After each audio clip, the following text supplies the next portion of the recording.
So we already have a central web portal through which you log in and you register for these courses, and then you get a kind of notion that in in the entire year what has been laid down for you in this INUP I2I program. Okay, I'm just going to give you a very brief glimpse of what is expected as you progress. Okay, so we will start with the fundamentals in these online workshops, which are called familiarization workshops. And then you will be asked to join a kind of training program, which will be offline. Not all of you, a few of you, which are who are like, who will be able to. I will tell you what is the criteria for the selection. So those will be making the cut. They will be joining this offline program. Okay, and then you will be having training will be of two types. One is an introductory offline program, and then there will be 2 weeks of hands-on training before we will be finalizing your projects. And these projects will be short term, which is 3 months, and long term, which is 6 months, right? And then we will be projecting that, say some of you will come up with some startup ideas, as Dr. Chatterjee has rightly pointed out that we want to do 360-degree research, starting from the scientific foundations until the translation. That's the overall idea of this particular activity. Okay, so online familiarization workshops, say suppose last time December we arranged, it was about 250 odd, then we have another 250 odd here now, so this is about 500 people. And then from 500 people we will shortlist about 50 to 100 people for the offline workshop. You are going to appear for quiz at the end of this workshop, and then you are supposed to submit a project proposal. There will be a committee who will be independently evaluating the number of the quiz marks, at the same time the project proposals that will lead to the offline workshops. Okay, now from the offline workshops we are going to select a few members for the hands-on training. Okay, now during the hands-on training, during this entire activity, starting from the online familiarization workshop until the hands-on training, we will first, you will submit the proposal here, we will brush up your proposal here, we will even more brush up your proposal here before, you are going to submit the proposal which you want to implement at IIT Guwahati experimental facilities. Okay, so those proposals will be considered, and we will allot those which are implementable in 3 months. We will allot 3 months projects, which is a short-term project, or we will allot for 6 months, which will be a medium-term project, right? So this is the overall funnel. Now, online and offline familiarization workshop lead to an NSQF certification. Okay, there we are working on 2 different types of NSQF certification. So you will get a certification if we are through. We are at the final stages. If we are through, you will be getting, after the offline familiarization workshop, you will get the level 1 certification, and after the hands-on training you will get the level 2 certification. Okay, but still this is not final. I think I defended this proposal about a week back. So if we are able to get it within this month or next month, then we will be able to do this NSQF certification by this year only. That's the reason why in the online familiarization workshop, which I'm going to explain to you, we are keeping the lecture hours to the quiz exactly in the same format that has been proposed to NSQF. Okay, and that has been accepted by the Electronic Sector Skill Council, and hopefully, by the time you finish your online and offline workshops, we'll be in a position to provide you with a certification with some credit offers to it. Okay, so in the second year, we have 2 virtual, then we will have an offline. Okay, so at this stage we are going to train about 200 people, and then we'll bring in for the hands-on training. Okay, and then this hands-on training will lead to what? Will lead to short-term projects, medium-term projects, and then we are expecting with this short-term and medium-term projects, we are expecting some publications, some patents emerge from your end. And this uniqueness of these patents and publications are that it is done by entirely you, right? Here we will not even be the co-author. You will be coming from outside. You will be selected.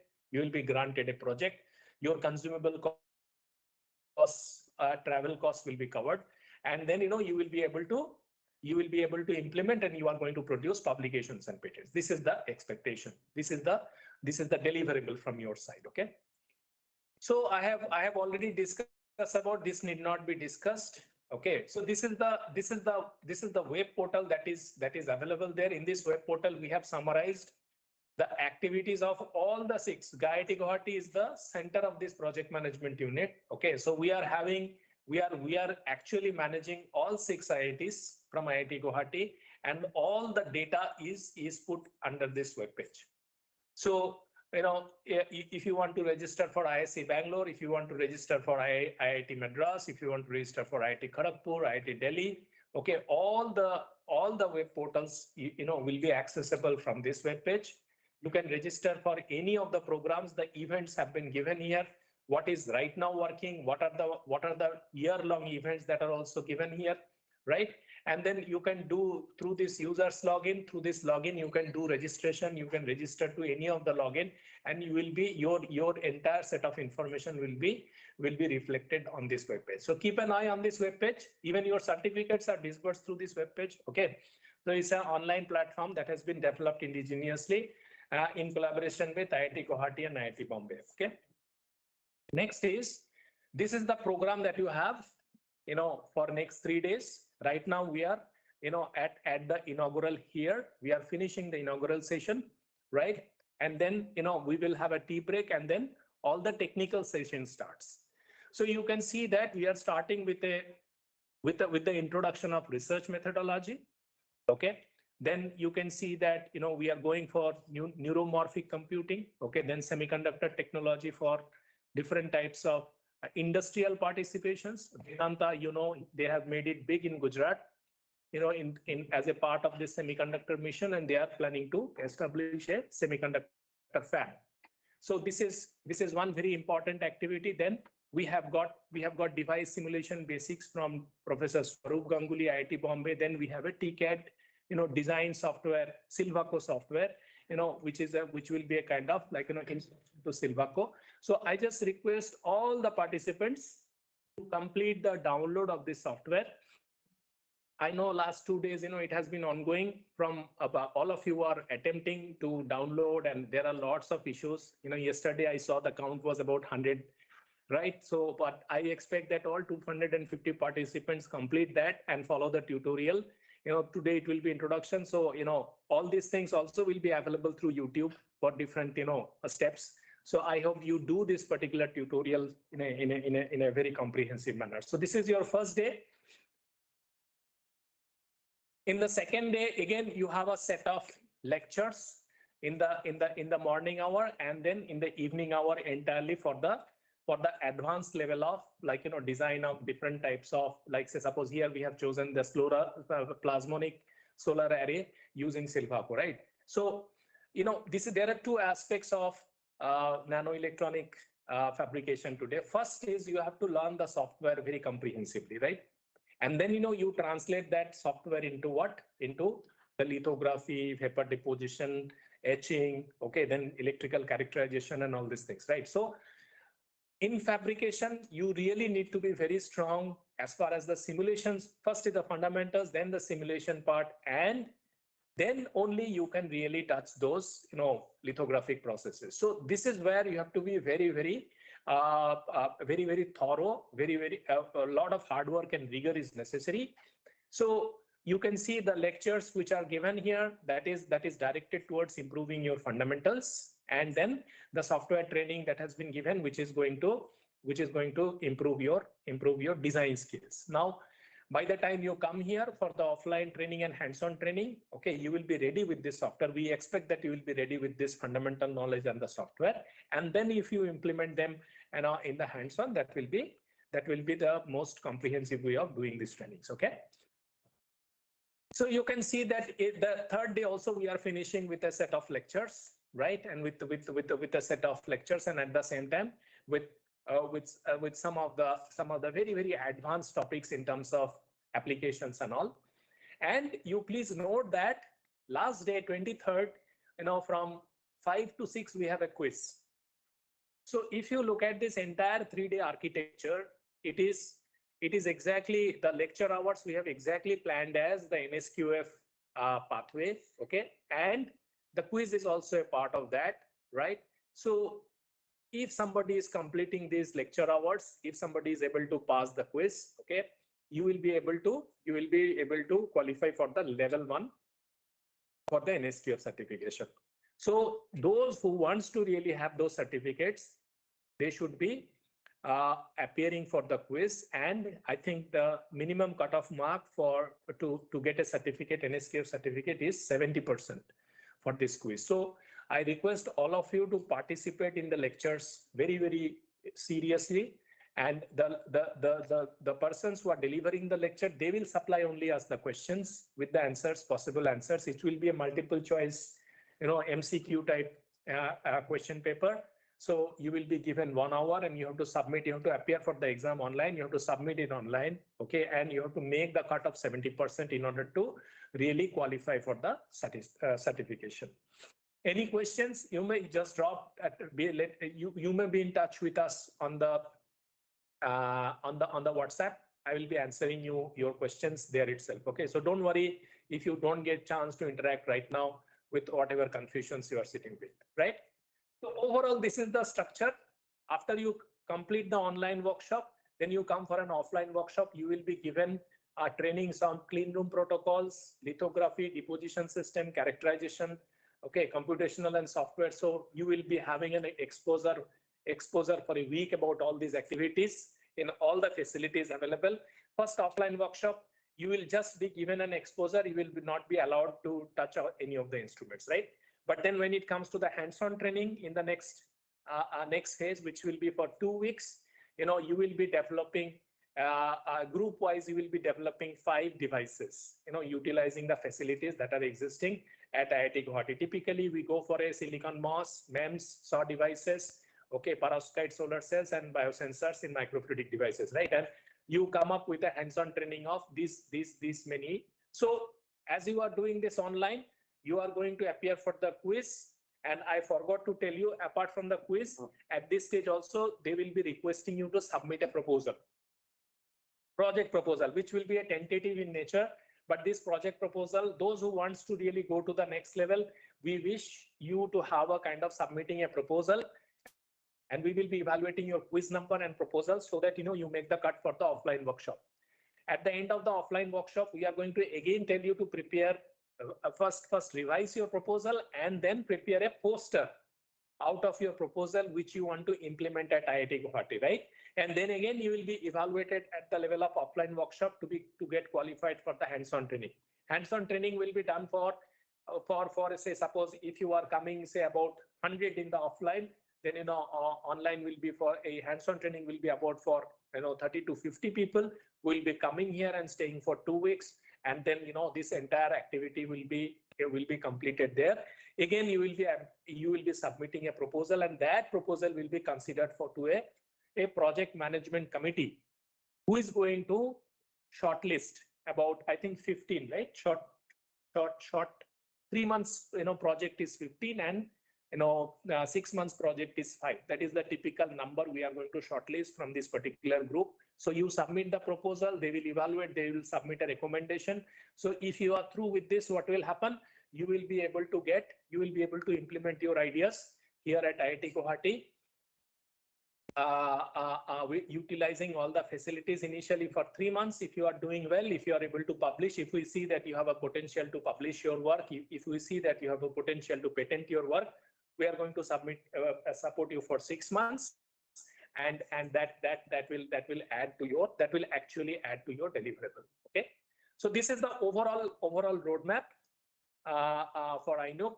I once again welcome all of you to this particular event, and I hope that you have fantastic 3 days at your disposal, and then you enjoy your studies related to the online training, related to all the tutorials that has been designed by all these industry people, right? I hope that you make the sessions more interactive, and any point of time you face any problem in terms of attending the workshop, or if you have any question, please drop them in the WhatsApp chat. Okay, we shall be very happy to address any of your question. Thank you. Thank you so much for your time. I think time now to move on for the other programs that are there. Thank you so much. Thank you, sir, for the detailed information about the INUP I2I program as well as this edition of the workshop. Now we'll move on to the question answer session. And if the participants have any question, then they can put their questions in the chat box. Or you can raise your hand, turn on your microphone and ask the questions if you have any questions here.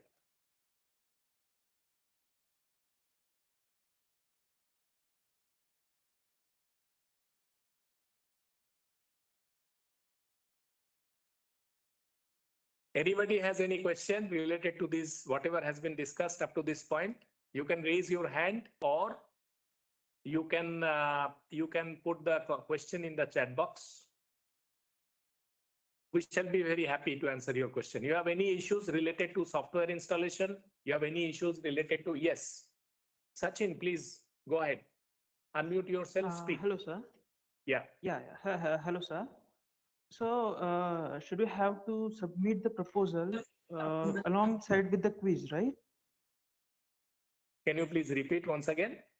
So, do we have to submit the proposal with the quiz, right? Or we will get some days off for that? Typically, 1 week. 1 month time. 1 month for proposal. Typically, we will circulate a Google Doc, right, to all of you. After this workshop is over, we will circulate a Google Doc to you. Okay, and you will get 1 month, say 23rd February, if it is finishing, until 23rd March, you will have the opportunity to submit your proposal in that format. Is that clear? Yes, sir. Thank you. Yeah. There is this one question from Monica. What is the last date for submission of the project proposals, I guess? So there are multiple. First is this is when you are finishing the online workshop, you will be invited for the offline workshop, right? So when you are submitting the proposal, so as I said that 23rd March will be the last date for the submission of this proposal for the screening for the offline workshop. Now, when you come to the offline workshop, you have to submit once again the proposal. We will give you very soft deadline so that you were able to submit. Then when you come to hands-on training, we are going to brush up the proposal once again, working with you, and then again we'll give you the deadline. So these proposals are getting elevated into the level so that it leads to some publication or patents by the time June, when you will start implementing the proposal. So there will be multiple deadlines for your proposal. In this case, for this online workshop, the deadline will be about 20 to 23rd of March. Okay. Suvitha Dhaneselvam wants to know whether the proposal should be focused only on the contents of the workshop. No, proposal is what you want to implement. These workshops are designed to provide you with the state-of-art fundamentals and applications of nanoelectronics related to the theme of this workshop, right?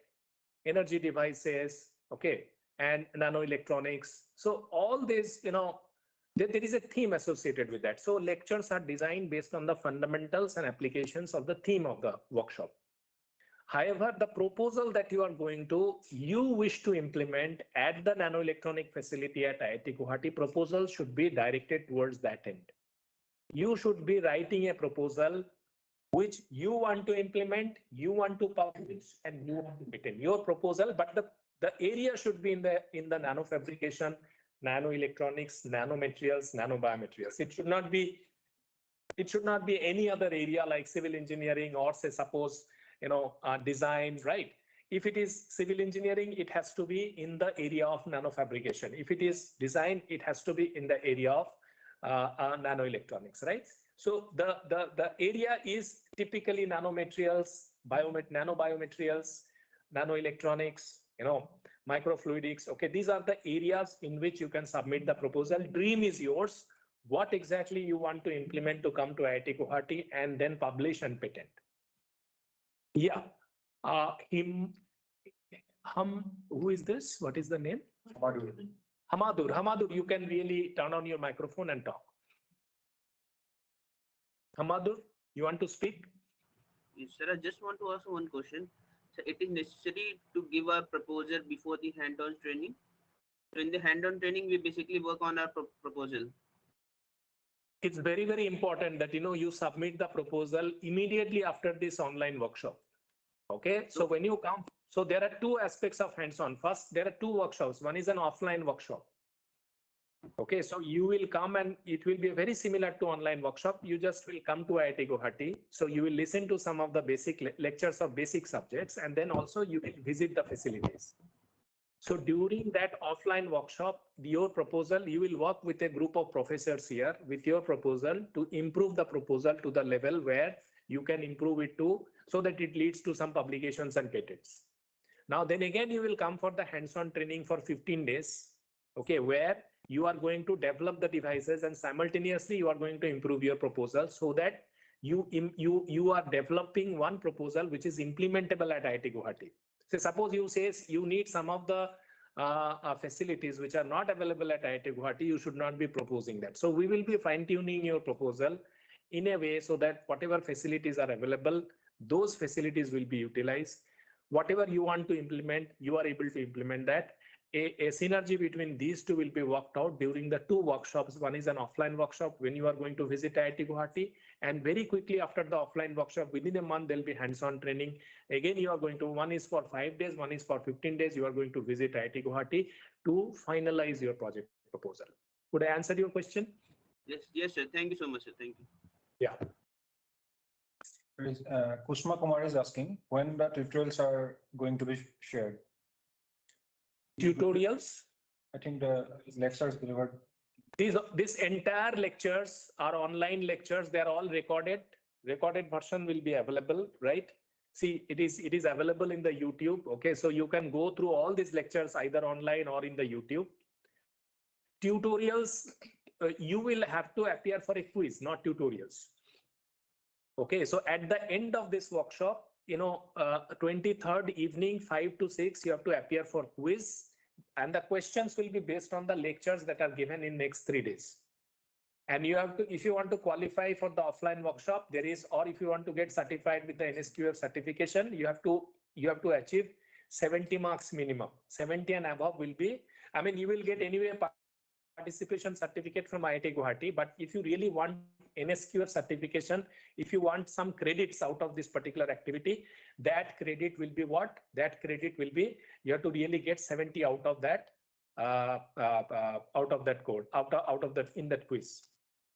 More importantly, if you want to go for the advanced level certification and advanced level training, what you have to do, you have to submit a proposal. Quality of the proposal and the marks will qualify you for the offline training and hands-on training subsequently. And after you complete the hands-on training, you will get another, NSQF certification if you score 70. For that 70% and above, for that advanced training and advanced level course and the certification. Once you come here, we will explain you in detail what are the detailed nitty-gritties of those things. Okay, so could I answer your question? Yeah, Prabhakar. Sir, good morning. First of all, sir, I am Prabhakar Bhandari from Mangalam University. Sir, Hi. I am actually from mechanical engineering background. Am I audible, sir? Yes, yeah. Sir, actually, I am from mechanical engineering background, and I am working on microchannel heat sinks and microfluidics part. So my question is that, sir, the software, the Silvaco, is it is it fruitful for me to simulate in in this Silvaco software for microfluidics? Is it for that? See, Silvaco is a design software, right? Semiconductor device design, and microfluidics is very, very much integrated with semiconductor design, because later stages, say suppose whatever you do in a microfluidic channel, you have to extract the signal either with the help of colorimetry or with the help of electrochemical responses, right? So you need circuits around that. Microfluidic fluid mechanics cannot be standalone entity.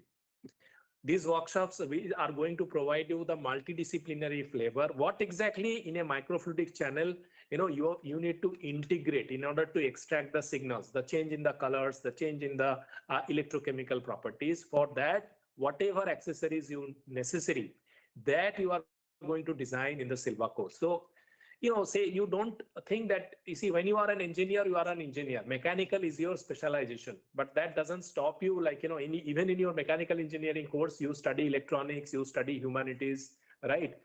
You study physics, chemistry, math. Why do you do that? Because, you study bio, because mechanical engineering is expanding its base in all the multidisciplinary fields. So while microfluidics remain as a core area, which you may implement later as a kind of like, your project in the short term and long term, what you do, you pick up the software, because that will give you the idea how exactly you are going to integrate PCBs, how you are going to integrate different types of very, very modern, types of, say, suppose ASICs, the application specific integrated circuits around this microfluidic device to extract noise-free signals, so that, you integrate all the results to your mobile phone and display devices, you develop some apps and all these things, right? So entire world is moving towards technologies like that. So I believe, like, the Silvaco, exposure to Silvaco will open another a dimension in your thought process. How do you integrate electronics with microfluidics? Yes. Okay. Thank you, sir. Thank you very much. Any other question? Deendayal Dubey wants to know, is it necessary to submit the proposal with the quiz? And Dr. Santosh wants to know, when do we have to submit a poster? So you need not submit the proposal with the quiz. After you first complete the quiz. After, it's on 23rd. We are giving 23rd February to 23rd March, 1 month. There'll be a Google form circulated in a particular format for your project. You write the proposal, and by 20th March, you submit the proposal, right? So you have enough time to submit the proposal. Think about what you want to do with the facilities that are available. Go through our webpage. What are the facilities available? Based on that, you submit the proposal. Okay. So this is question number 1. Question number 2 is that poster is coming. See, this is, based on your quiz and the project proposal, you will be shortlisted for the offline, which is the first training. You will be coming here to see the facility. During that time, what we will do, we will allocate you 3 professors, 2 to 3 professors from IIT Guwahati, who is going to work with you on your proposal. There are 2 aspects of it. One is to improve it to the level so that you have publication and patent. Second is that what you are planning, whether it is implementable at IIT Guwahati or not. What is the closest thing that is implemented at IIT Guwahati, right? And at the end of this first offline workshop, you have to present a poster which will be evaluated by a group of faculty members. That will be your qualifying criteria for the next level for the hands-on training. Okay, is that clear? So poster is not coming now. Poster is at the next level when you are doing the offline workshop. Yeah. Next question from Divya Vision. Sir, for research proposal, what type of topics you recommend? And related to similar question, sir, am I working on photocatalytic hydrogen production? So can I submit my proposal on? It's a fantastic topic. Photocatalytic hydrogen production is a fantastic topic, right? You see, whatever you think about, looking at the texture of the workshop, looking at the facilities at IIT Guwahati, nanoelectronics facilities, go through our webpage. Look at the type of research that is ongoing. From there, you come up with a proposal which is your choice, right? Nanomaterials, biomaterials, microfluidics, nanoelectronics, nanofabrication, nano semiconductor devices. Okay, these are all, energy devices, nano energy, nano environment. All these are very much welcome. Okay, so you pursue your dream and you come up with a proposal which you want to implement here and which is implementable in 3 to 6 months. Don't attempt something which is very, very ambitious in nature, right? So first remain, stick to the practicality of the system, but then pursue something which is very high end. Like Dr. Chatterjee was mentioning that, deep into science, deep into technology, those type of innovations leading to patents is the need of the hour for the country, right? This you use as a kind of platform so that, you get adequate exposure for developing such a technology. Even if you are not successful, just, give an attempt and then get the exposure, and from there you build up your career to the next level. Okay. Yeah. There are questions There are two questions related to Silvaco. Pooja Devi wants to know, she's working on solid electrolytes for lithium-ion battery.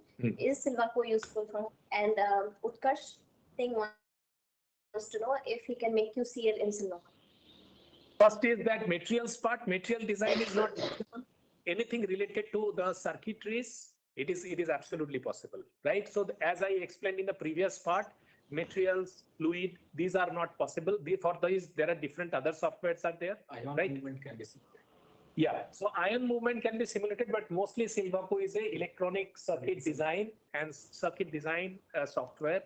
And I believe, like, all of you, those who want to work in nano, they should have the exposure of that, because this is going to really, those who are working in microfabrication, microfluidics, nanomaterials, biomaterials, they should have exposure of this software, because this will open a very different horizon for you.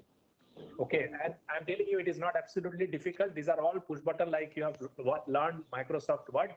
This will also, you will learn. I mean, with some basics, those basics can be worked out. There are a lot of, material that is available on the YouTube internet, which will help you in getting the backgrounds done, right? Yeah, so that is the answer. What is the second one, Silvaco?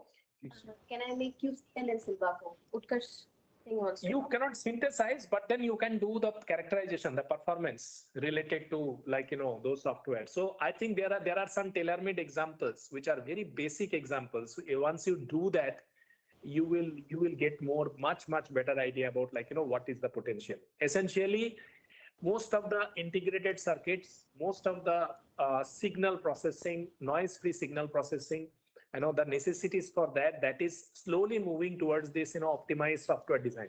Before you really even design and implement the circuit, right? It is all at the level of simulation when you optimize before you go to the go and implement it, right? And that all of you need to have exposure. Say I am a chemical engineer, but I need to know all these things, because most of the devices that you develop at the product level, after some point of time, the most challenging thing is the noise reduction. You have the signal, but there is so much of noise, you are unable to isolate the signal, right? This is where, like, all these optimized circuits and all, they come into picture, and they help you in a big way. Then the problem comes, like, how much is the investment in terms of optimization, how much is the intensity of the signal you get, how much noise reduction you want to do. So this game you have to understand. If you are getting into the level of translation, having a concept and getting into a product, this is where the major roadblock lies. Yeah. Any other question? There is another question regarding the Silvaco again. So if we want to make a transport device, can Silvaco be helpful? You come here. So there are several questions regarding Silvaco. So let me mention that there is a talk by Silvaco people at 5 in the evening. So specific capabilities of what Silvaco can do and what it cannot do. Those questions, if you can please reserve them, we can answer all of them in that evening session. Let us do this way, Arun. The industry people will give you the exact details of what can be implemented and what cannot be implemented. But as Sir is mentioning, learning the software will be very useful for any person from any background. Learning this kind of software will certainly be beneficial. That's what I just wanted to add. Arun, just want to add to your thing is this. We reserve your questions, keep these questions, but evening 5 to 6, right? Today evening 5 to 6, the Silvaco guys will be there. You raise the questions once again there. Okay, to really get clarified. But those who are into materials, those who are into fluidics, those who are into different other aspects other than nanoelectronics, if they think that, you will get away in your career without electronics, or the electronics people, if they think that they will get away with their career without materials, in another 10 years, that is not going to happen. So you really need very comprehensive idea about materials. You need very comprehensive idea about electronics, whatever. You need very comprehensive idea about bio in whatever you do in the coming years, right? So my request will be, go through the tutorials, have a go at it, have fun for 2 days, 3 days, whatever is happening, and then then you decide whether it is necessary for you or not. Okay. So we'll take one last question regarding the workshop. Nistha Sabta is asking, what will we get to learn in the offline workshop? Can we get the chance of hands-on during the workshop? See, these offline workshops are two types. First offline workshop, when you come here, there'll be lectures and there'll be demonstrations. So in that, you will not get a chance to really touch the instrument, okay? Because the mob will be bigger. So in that, you will come, you will listen to the lectures, and you will go all nooks and corners of the center to look at the facilities, where exactly fabrication is there, where exactly morphological characterization units are there, where exactly materials characterization is there, and then where exactly electrical characterization and testings are there. It will be a demonstration. In the second offline workshop, you are going to develop by yourself 5 devices, as I have enlisted in the lecture. So in that situation, you are going to get hold of, you will go much closer to the instrument. You will be spin coating.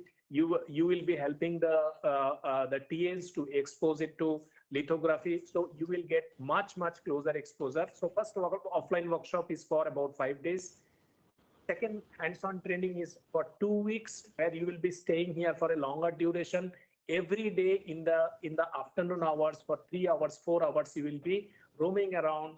You will be going to the place and you will be doing it by yourself. So overall, it will be about 30 hours of exposure you will get individually, each one of you, as far as the hands-on exposure is concerned. Okay. Any other question you have? There are a few questions regarding the Silvaco again. So Yes. those things can be answered. Silvaco questions, we will take up, we'll keep it there and we'll keep it for the year. What are the questions that we have? Can we access the Silvaco freely after the workshop is over? What did they say? 1 week. We'll check it. How I think there'll be limitation in terms of days. Okay. So they will allow you for a month, something like that. We'll see. Hands-on, we can. When they come for hands-on, we can give them silver. So when you come for hands-on, then I think we can give exposure for 15 days, right? Yeah. Can we fabricate IS prep with using the Silvaco? We'll see. We'll see in the next, because I have not fabricated any SPET in Silvaco, I cannot tell you, right? But then these are all, I think, possible. Yeah. I have a few classes overlapping with the workshop schedule. Can I get the access to the recordings? YouTube, it is available, right? It is available in the YouTube. So you make up for that. Okay. Yeah. Thank you so much. I think there is a tea break, right? I will have a tea break for 15 minutes. We'll gather again after 15 minutes. Thank you.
can be closed, otherwise there will be obstruction. These people can come from the other side.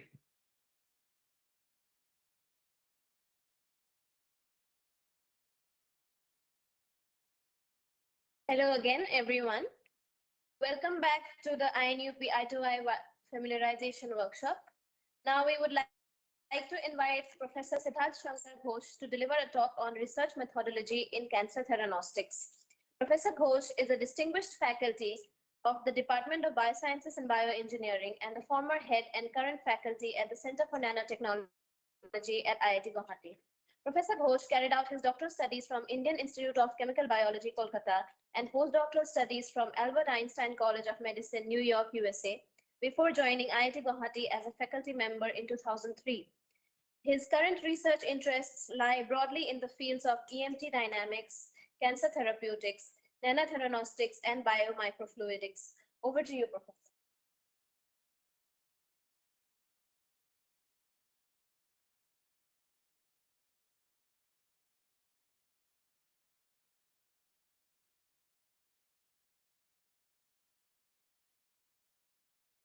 Yes, good morning to everybody. I am sure and I do hope that I am audible to all of you.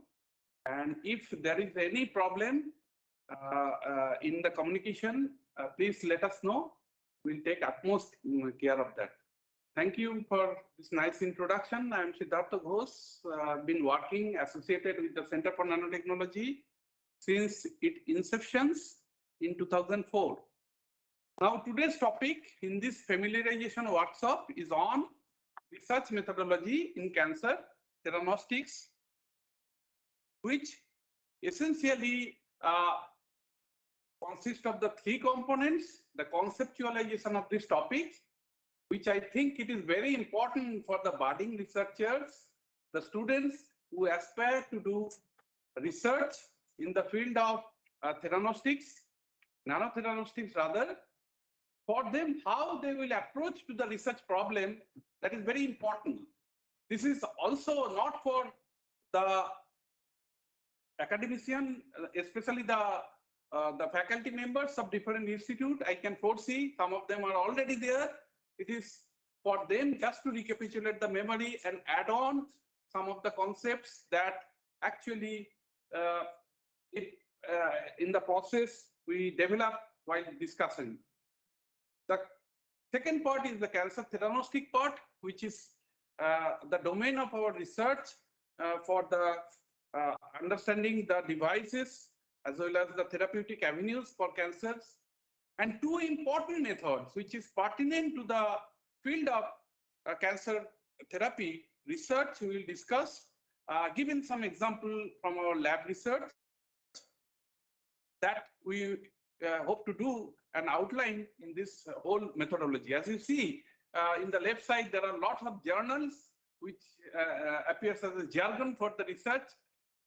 And first of all, for the very basic novice person, what research means, there are 4 points which we need to remember if you want to do some academic research. It is basically art of scientific investigation. It's typically an art. It is a systematized effort to gain new knowledge. So we are aspiring a quest for the new knowledge. Then we have the original addition to the knowledge, available knowledge, which contributes for the further advancement. That is called research. And we all know that, but I just reiterate and recapitulate all the facts in the process of doing so. And then ultimately, in the search of knowledge, we use define objectives, systematic methods to find the solution to the problem. This is very important. So we have to have a very focused view, systematic efforts and methods so that we can go and solve the problems. So that's the fundamental part of the research. Now, let us put what types of research we do in general in the academic field as well as in the industry. The first two parts, as you can see in the top, the basic research as well as exploratory research. The basic research, all of the research lab that we are doing, or mostly by the PhD student and the project staff, it provides an empirical knowledge which constitutes fundamental for fundamental research knowledge and adds to the field of our own interest.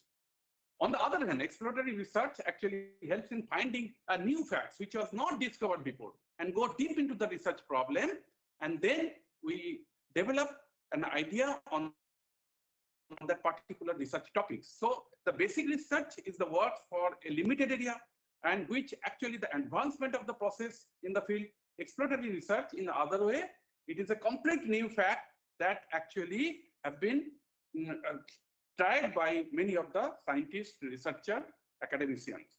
Then in the bottom part, as you can see, the applied research and conclusive research. These two parts taken together nowadays called translational research, which is very buzzword at today's research dogma. So the applied research is an attempt to find the practical solution to the existing problem. So it is basically, it provides a lot of solutions based on our idea. There are different technology readiness level, which are called TRL levels, which some part can be done in the research lab and most of the part can be done in collaboration with the industry or the industry partners. Then you have a conclusive research, which provides the information for the conclusion and it is involved in the decision making. That's very important for all of us. So whatever we attempt, that leads to some ideas in development, and that will be the part of the decision makings for a new avenue. It's a quantitative mostly in the nature. So the applied research and the conclusive research, these are the translational research. This can be taken up into the different level in the industry and in the market as a product level. So as we know, I have written it from basic research to the conclusive research in an order of sequence. So unless we do the basic research, we do the fundamental research, we will not be able to do the other research. We will not have the idea to attempt for a practical solution unless our basic knowledge and the fundamentals are very clear. And most of the PhD students in the lab, they work on the basic research. And today's time, we have collaborated with many industry partners, medical doctors, and many startups. So we take the idea and attempt for solving certain issues. And these are the type of research. These are part of the research methodologies as well.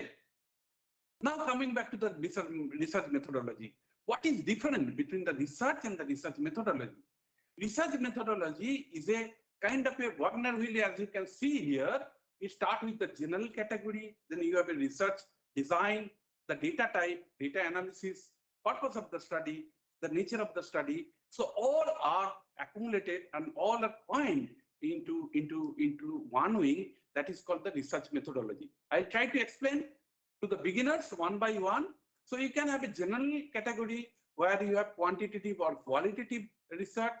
You have a design where you can go for exploratory research, conclusive research. Data type is very important, data analysis is important.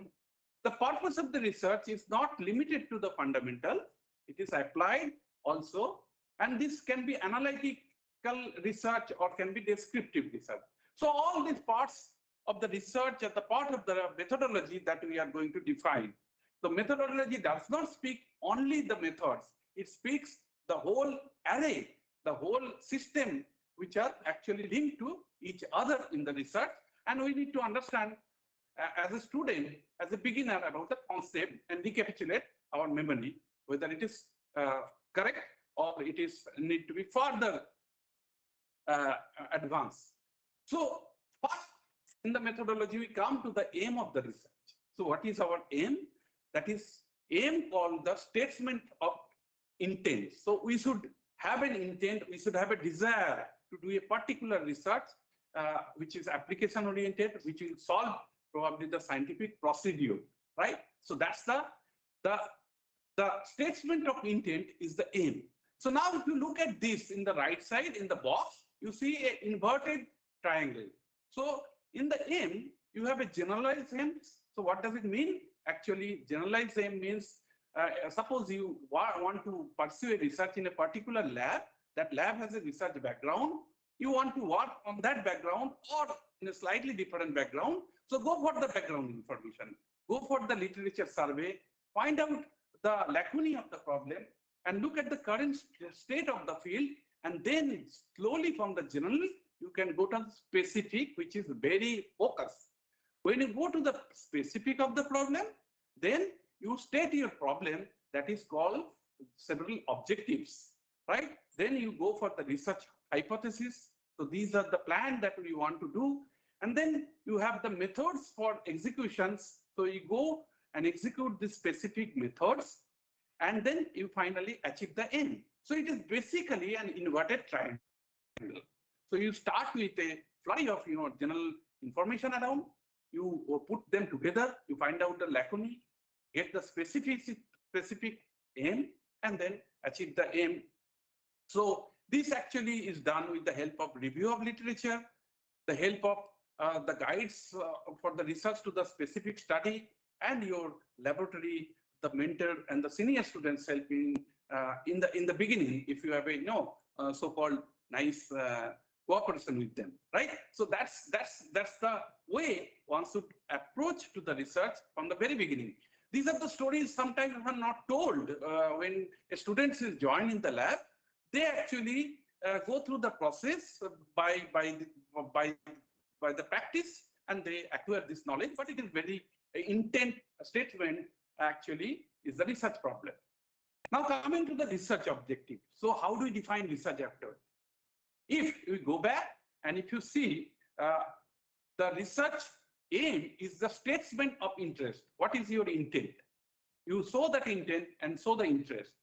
Then you give the specific statement for that interest. That is called objective. It is very specific statement that is measurable, that can give a desired outcome, that can define your focus study, identified with measurable variable, and that's in a broad way called specific statement. So how some scientific community will define the terms? It is objective should be smart. And as you can see, each letter has an individual meaning. So your objective SMART stand for, A stands for specific. So you define a specific goal. And as much as possible, although these specific goals are changed during the progress, because some of the objectives can be retuned or redefined or scrapped or reinvented in the process of doing research. And that's the beauty of the research. That's the flexibility of the research when you do as a smart researcher. It should be measurable. Actually, you should have some methods to measure it. That's the part of the method and the methodology. Then it should be attainable. What is meant by attainable? It should be realistic. We cannot think anything from the sky with our limitations. So we should, for the PhD level, at least to start the problem which is realistic, which is possible to do. Realistic means the realistic problem which will solve the many societal issues also. That is also realistic. It should be attainable. Relevant. The goal is result oriented. How it is at par with the contemporary research in the field. And that's the relevancy. And it should be time bound. The project and your research program or the PhD program should be time bound. It cannot be infinity. It cannot go beyond certain limits. That's why the government funding agencies or the institutes have defined a limit of 5 years. It can extend. During the COVID time, we have all undergone a kind of a break. So that's actually oversold in many of the cases. But ideally, it should be very time bound and focused. How does it help? It helps in getting your next assignment, like the postdocs. The moment you delay in your research, you don't able to complete in a time-bound fashion. The more number of the students are coming out from the next batch and subsequent batch. So you are competing with your juniors who may have some better result than you, better publication than you. Then that competition is there. So the smart researcher actually follow the smart objectives. That's what the bottom line of the story is. How to follow?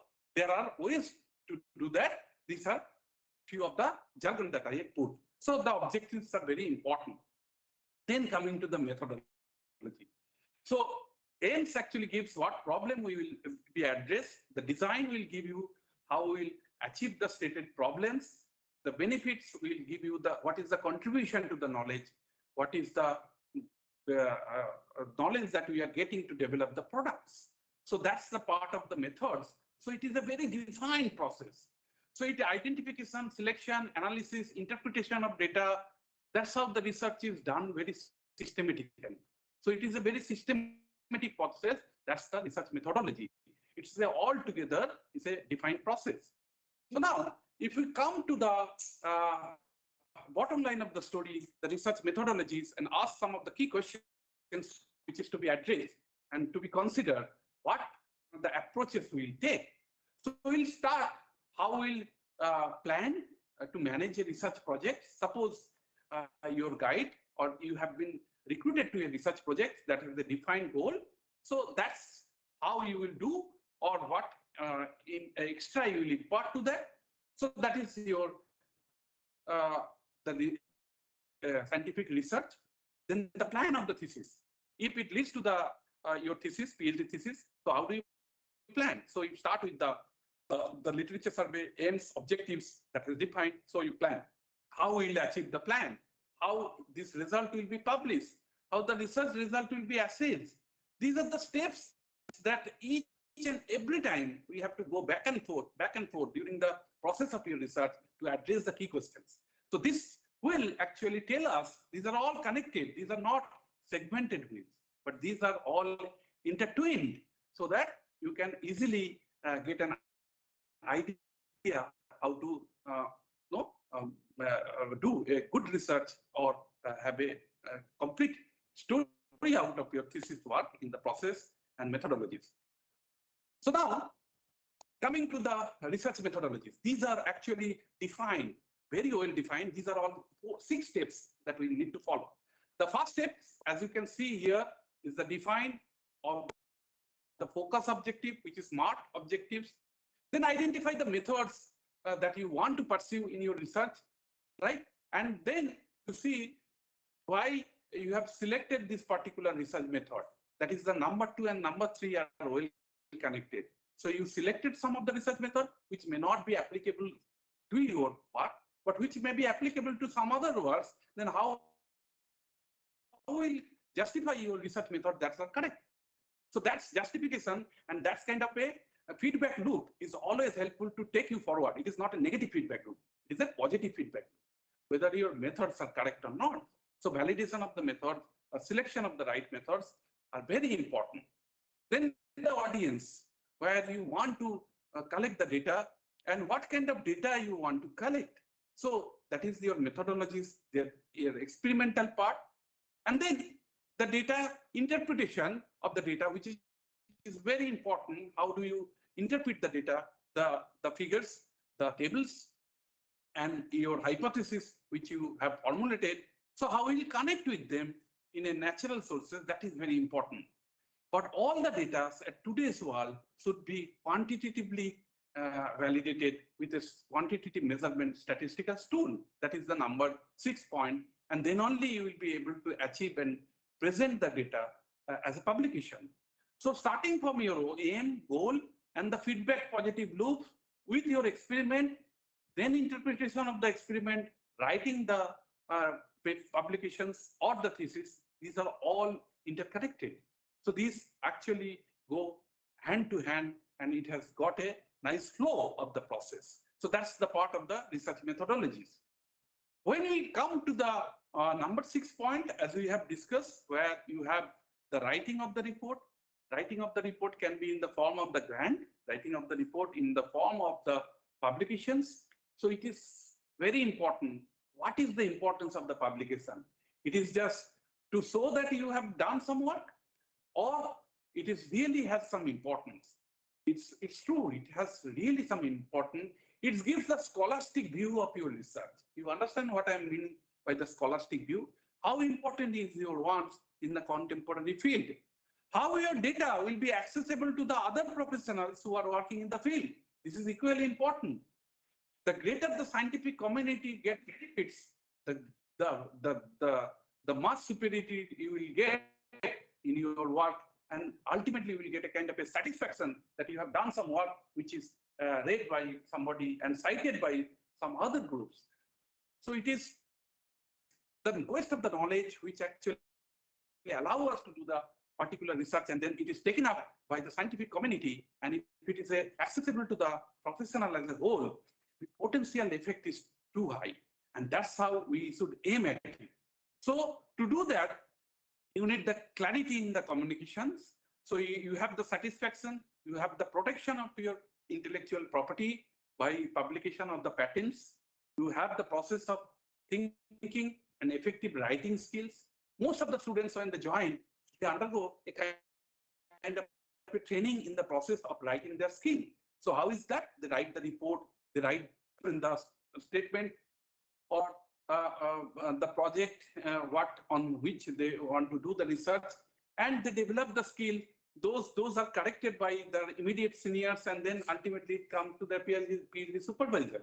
So in the process of doing so, and back and forth sending of the files actually give them enough confidence to develop their writing skills. Some of the students and some of you have very good writing skills, but many of them also learn the writing skill in the process. So the training is very important in the whole process of development of the science and professional practice is very important. Now in the research methodology, the part which is pertinent is the basics of manuscript preparation. This training actually we get only when we write the manuscript, and most of the times we are not able to produce a good manuscript, and there is no standard method of writing a manuscript also. What I found is a basic dhancha or basic frame of a manuscript, which actually can be very useful to all of us. We all know in the beginning, the titles, author, abstracts, keywords are written. Why it is written? It's not only that to mention that you have done the work, but for the others, when they search the topic, they will find your group that you have done the work. So your work is acknowledged from this authorship and the abstract, which is very important. Introduction tells us what is the concept between that, what is the connect between that, what other people have done in the area, and what is the novelty and new things you have done. And once you start this introduction part, then the method part comes, which we often mix with the methodologies. Its method is a part of genuinely a methodology, but what are the methods you are going to take and how it is relevant in the process of doing so, that you put it here. Then the results, actually, how we'll answer the questions that you have asked in your introduction or the abstract, that is your result in the formation of your experimental data and presentation of data in figures and the tables or equations, right? So that's your results. The discussion parts is that how superior your work, how much knowledge you are getting from your work, and how it is important to the society, and what is new in the idea. So all this discussion and the conclusion part, you have a cross-reference with the other groups, and then you get into this part. The referencing is very important because you are citing not only your own papers in case you have done some work, but the others you are also acknowledging scientifically where have contributed in the field, so that you have taken some clue from them to do your work. So these are the key points, actually the 5 points that I've mentioned. The publication is very important. It goes to the peer review journal. So once you make the manuscript ready, it goes to the peer review journal, and in the journal they send it blindly to the authors peer review. For peer review, some of the authors which are unknown and expert in the field to evaluate a manuscript. Then they can recommend, reject, or revise. But this is a rigorous process. This gives us a kind of confidence that our work actually is how suitable it is for a highly rated journals. Citation speaks that how it works in a field of the journal, but it does not tell the whole story. But many of the highly impacted journals are, some of the good journals are also impacted. But the bottom line of the story is the publications comes along with it. Then the proper referencing, acknowledgement, the professional courtesy, right? The citation of the other papers, these are very, very important. for the process, right? And then ultimately, when we do the writing part or to go for the any methodology or write the methodology, we go for a plagiarism check. Plagiarism by definition is unethical practice. You copy from somebody's work or somebody's word. It is not correct. This gives us the scientific integrity to avoid plagiarism. What has been done is there are several plagiarism checker available, right? So those actually can be used to get a key points on our work. And then you quote the work that has been done by someone else in the text, and you write in your own words, that is the paraphrase. So the whole process can be done in a very lucid way, and ultimately plagiarism can be checked. So starting from the referencing plagiarism and checking plagiarism is very important for a scientific ethics of a research, and that's part of methodology of the process. When we talk about the research, it involves a lot of money, right? So in India, there are several funds. I named some of them. I might have missed out a few of them. One can write the grant once you have some good publications, and then get the funding. The funding is important. That's why I say the SMART objectives are important. So if you have fabrication facility in place, then only you can fabricate the devices. If you have nanotechnology based device facilities available for characterization, then only you can do the nanotechnology work. If you have the facility for the cell culture or the mammalian tissue culture work, then only the cancer theranostics work can be done. But it needs money. So the government fundings are there for the translational research. Along with this government funding, nowadays, so there are several companies which can be partnered with your research and take the basic research to different of the TRL level for your output. And then these methodologies can be very useful in the process. Now coming to a specific applications of the cancer research that we are doing in our lab, the cancer theranostic research. The word theranostics actually has coined two words, therapy as well as the diagnostic in a single platform. So if you have to do a cancer biology research, what are the points that we need to recollect, that we have learned? So the first is the aim. There are different better way to prevent the cancer and diagnose and treat the cancer. That is the majority of the cancer biology researchers have that aim to do that. The objectives they frame based on the specific hypothesis and outcome of the variable, and the flow of the study is very important. Then it comes the research methodology. So you have the different methods which are available. Then there are different stages of the methods that can be checked in the process of doing your research, and the results are the final output, and then interpretation of the results are there. So these can be literature survey, empirical analysis, experimental analysis, and then you have a lot of other data analysis in the process of doing the cancer biology research. Now, I'll give an example what we have been doing to make the story short, because it is a long story. It is not possible to give you the glimpse of the whole fact in a single lecture. So let us have a plan and the flow of the methodologies that can be achieved in a lab, and that can also have some translational potential. So if you start with this, the left-hand side, if you try to understand the protein-protein interactions, the mutations, the gene expressions that happens in many of the cancer diseases, so that one can take the help of in silico validation work. So mostly the molecular docking, molecular dynamics, and several other techniques help in finding your or minimizing your target. So this is the first part of the screening one can do. Then once you have done with this screening process, then in the laboratory setup, one go for the experimental studies. So these are in the molecular levels. So there are maybe different genes, there are proteins. So at molecular level, one can identify by experiment what is the status of those genes. Are either they're upregulated or downregulated, and what is avenues in the process. So that's the part it is been done. So the plan of the experiment and execution is very important. Third point is the delivery system. So most of the drugs, most of the systems that one can achieve through the in silico or experimental studies need to be delivered into the cancer cell.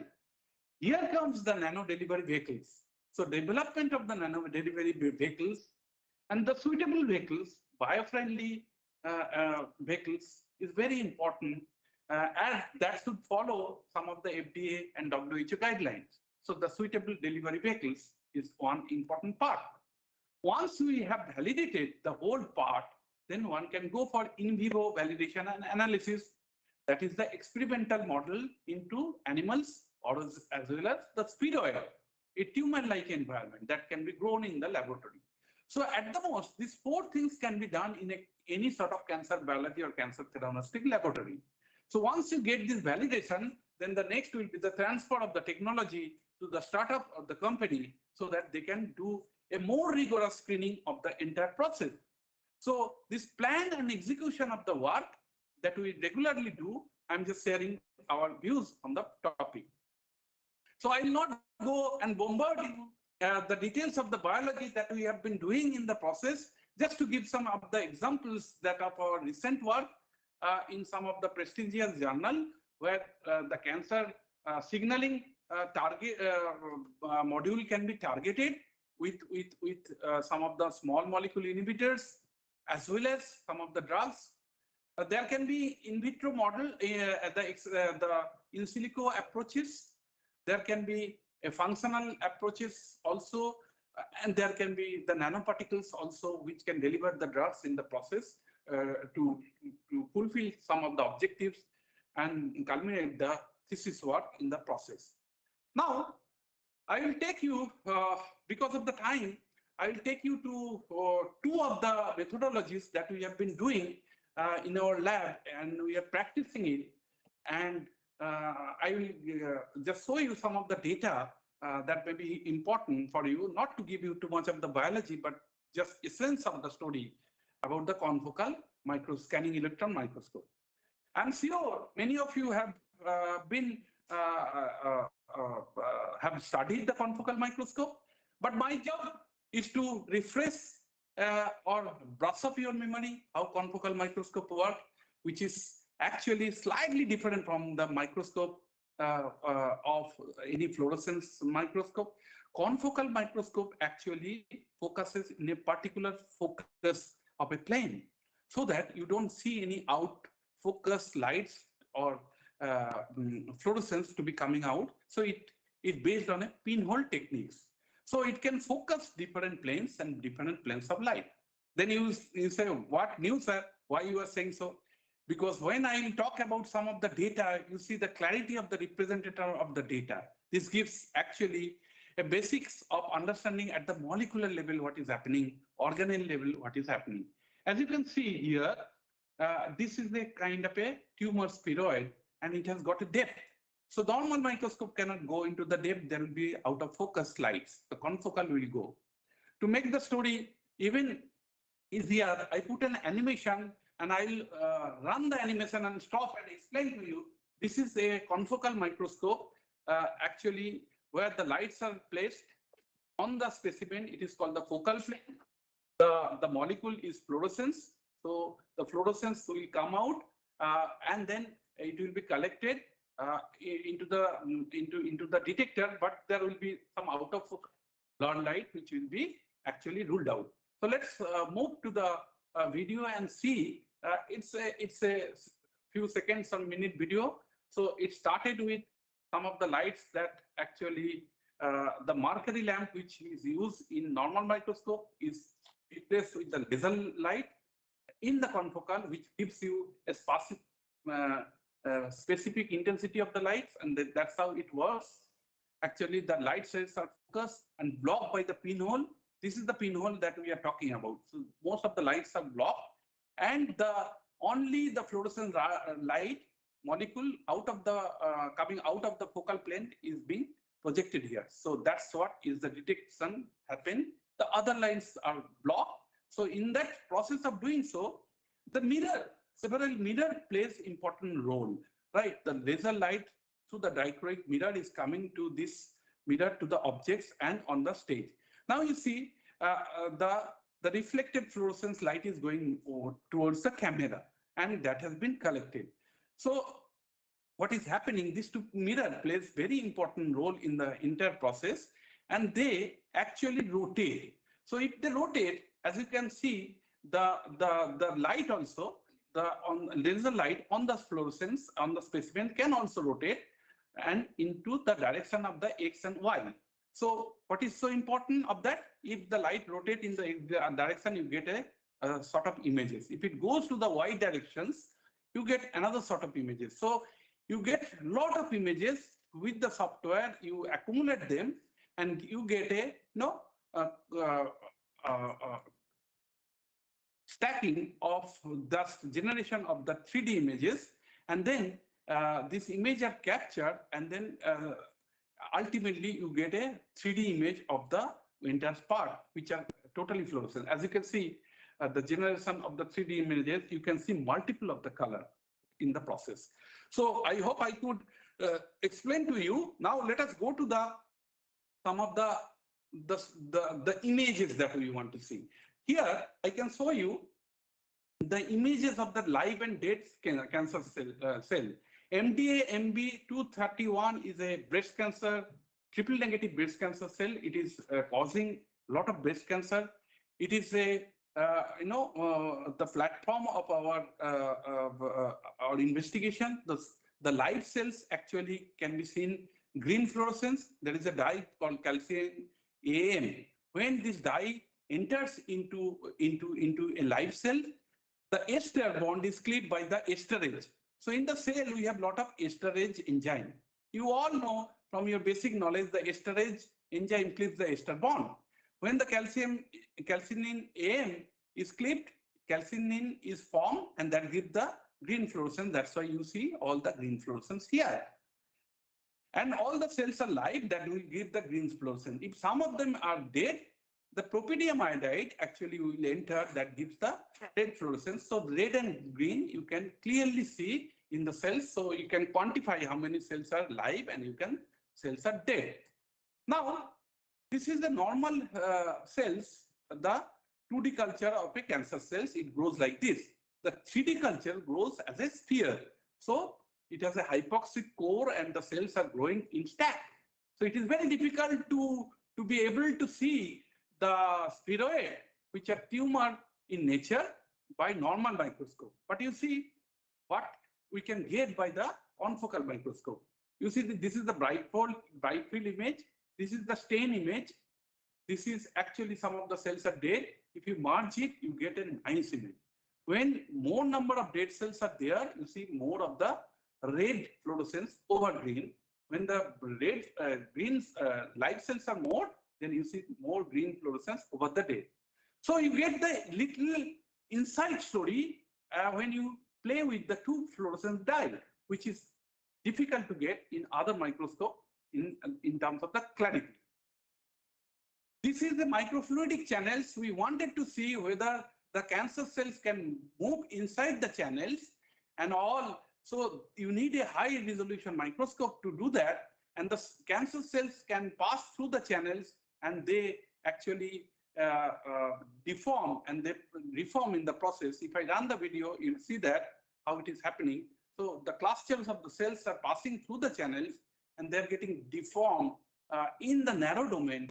And then when they are coming out to the other side, the exit domain, they are getting almost reformed. So they divide. So that means the cancer cells in the body can pass through any narrow microtubule channels, and that's why the metastasis and progress of the cancer happens. It can move from one part to the another part of the body. This sort of resolution, this sort of migration movement can also be seen by this microscopy, and one can image the whole process and get a signature. How many cells are live? How many cells are dead in the process of migration? So Now, in the process of looking at some of the markers which are involved in the cancer designation, so they are portrayed here. I will not go in details of the background because I understand the heterogeneity of the background. There are non-biologists mostly. So try to understand these are the proteins of the molecules. Some of them will be upregulated and downregulated in the cell of cancer. And that we want to figure out by the confocal microscopy is the staining called immunocytochemistry. So in this method, actually the three molecules can be seen. One is green, another you can see the red, another you can see the blue. These three molecules are for three different proteins or small molecules. They can be actually seen in different filter excitation and emission, and they can be merged to see that. That much resolution or molecular level or their association can be possible with the fluorescent microscopy. Similarly, as you can see, another three molecules, one is anti-phospho-AKT, which is basically an antibody. Then you have a blue, which is a DNA marker, and then you merge with them and you get a kind of a merge picture. So all the details, all the molecular localizations inside the cells in the cancer environment can be seen at different conditions. So that's the strength of the signaling. This will infer you that the point of your decision about the molecules, whether it is upregulated, downregulated, and what is its nature, can be defined by confocal microscopy. Similarly, there is another images, as you can see, the green, red, and the blue.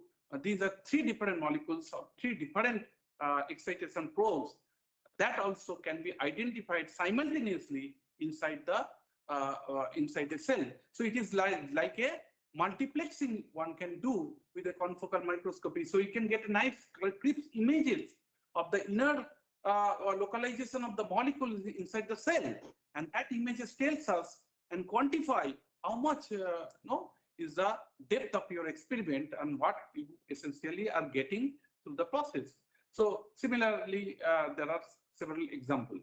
So the confocal microscopy, or the bottom line, is very important in the cancer theranostic work in terms of identification of some of the compound, some of the molecules, some of the signaling events and signaling pathway proteins. So that is very important. The second part of the story is the flow cytometry. That is also very important in terms of the cancer theranostics. So it gives the intricate reactive oxygen species, apoptosis, and cell cycle mechanism inside the cell. So let me go through quickly to the equipment parts and the methodology parts of the flow cytometry. It is a microfluidic based system. It is an optical based system, and it has electronics. It actually detects very fast the data from the cells, which are very fluorescent. So let me run the video to make you understand about the flow cytometry. These are laser based system. This is a microfluidic device where the cells are brought in one by one. So you have cells which are being taken up by the microfluidic. Now you see the cells are coming one by one, and you continuously shine them with the laser light. And from if the cells are actually fluorescence, with mean of some fluorescence dyes, the fluorescence can be captured, right, from the sidewise as well as from the forward side. So you get a volume time slot. So, and you get a kind of a histogram like this. Now, if you move away and if you have a lot of scattering of the lights, you can also see a different integral part of the cell. Some of the cells which are unique, they will not give that scatter, but some of the cells which are unique, they will give more scatter. So you have a side scatter and the forward scatter, and the granularity of the cells, the structure of the cells, the size of the cells, all idea one can get about the flow cytometric analysis, which is a very important topic in today's time in the cancer theranostics. This is not only used in experimental science, this is also used by the clinician to detect the different kind of the virus and different kind of antigen antibody in the entire process by this flow cytometric method. Now let me go ahead and show you in this flow cytometric method what is important. One can identify how much is the population of the apoptosis cell. So what is apoptosis? It is a program cell death. If the cells are dying in a programming process, there are some molecules which is actually buried inside the cell. They comes out, and these are phosphatidyl serine. And you have specific antibody for the phosphatidyl serine, which will bind with the phosphatidyl serine, and one can detect. So the live cell do not have the phosphatidyl serine on the outside of the cell, so they don't bind with the antibody. But as the cell progresses to the early apoptosis, some of the phosphatidyl serine comes out, flip out, then the antibody bind and the cells can be detected. In the late apoptosis cells, the cells actually have more of the the phosphatidyl serines and cells are leaked. So secondary dye, that is the propydium iodide, can enter. So we can have the detection. So this is a typical, structure or histogram of the cells where the cells are alive. It is here. As the cells are progressing to the death of apoptosis, you can see the level of intensity of the antibody bound with the membrane form, and similar thing to happen. This is a very quantitative detection of apoptosis or cell death, which is normally used in the cancer therapeutics lab after treating with the drugs. After treating with the chemical agents, the cell undergo apoptosis, and then one can measure the extent of the apoptosis and quantify it. So it is very important. Similarly, in case of the HIV infection, what is the level of the antibody on the surface of the cells can also be identified by the clinician doctors using this flow cytometric technique. So it is a very important technique. The second part is the reactive oxygen species. In the cell, we have, in the cancer cell, actually, if you treat with the drugs, the drugs sometimes generate a lot of reactive oxygen species. This can be free radical, this can be singlet, triplets, and using specific dye which undergo the cleavage, oxidative cleavage in presence of the free radical can give you the color. And this color can be easily detected by the flow cytometer technique, and that gives you the strength of the redox, the reactive oxygen species present in the cell. So that reactive oxygen species detection is an avenue for understanding the mechanism of the cell death. Now coming to the last part, which you can also do, the understanding the cell cycle. So the cell cycle means how the cells are growing, how the DNA is replicating, and when the cells are dividing, all the steps are called the part of the cell cycle. So if you use the quantitative dye and do the flow cytometric analysis under different kind of treatment of the drugs, one can find the cell population in the different avenues, like how much cells are growing, how much cells are dividing, where the cells are arrested, where the cells are going to the apoptosis or death. Everything can be found out. So the three things are very important. Why did I mention in my talk about these two important methods? These are part of the methodologies now. This is not a method. In the cancer theranostic research, the flow cytometry and the confocal microscopy is the integral part where you erase some of the queries and the problems, set your smart objectives, and then execute the objective. In executing this objective in one or others, this one of the technologies or both of them will be very useful. And that's what is the contemporary science in the cancer research. The two techniques are very important. The confocal microscope have different types of variants. Flow cytometry has different types of variants, but the basics actually are the same, and it is so important. So the bottom line of the story in 1 hour lectures is that what will be your approach towards research, how the integrity you will maintain in your research, how the honesty you will maintain in the research, what are the challenging questions you will address. Few of them I have just mentioned over here as we are working on the cancer theranostics. And what are the methods if you happen to work on the cancer theranostic, even on the material science. I have seen these are the two techniques are widely used that I portrayed over here. Thank you very much for your attention. I have many students, I don't know, that list may not be updated. This continues more than 25 PhDs contributed, and there is a lot of way to go. It's a beautiful place, IIT Guwahati. Those who are online and someday can be offline, we can interact with you over the tables and exchange our thoughts and ideas. Thank you very much. If you have any questions, that is not very tough, I am ready to answer. Thank you, sir, for the excellent talk. It was indeed inspiring, and I'm sure the participants' minds are intrigued. We will now begin our question answer session for this talk. Anko, this can.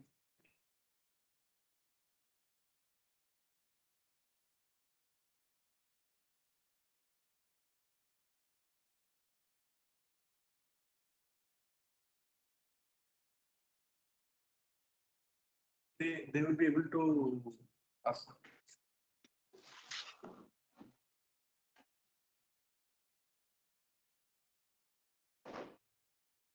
Yes.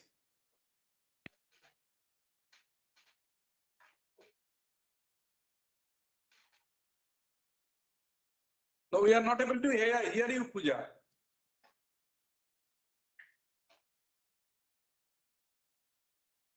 In the meantime, somebody can ask some other questions. No questions means something else, right?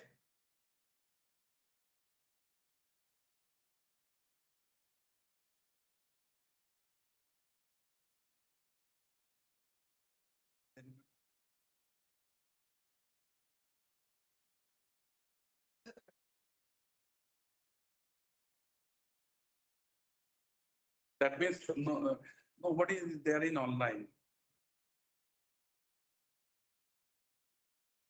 They're virtually only.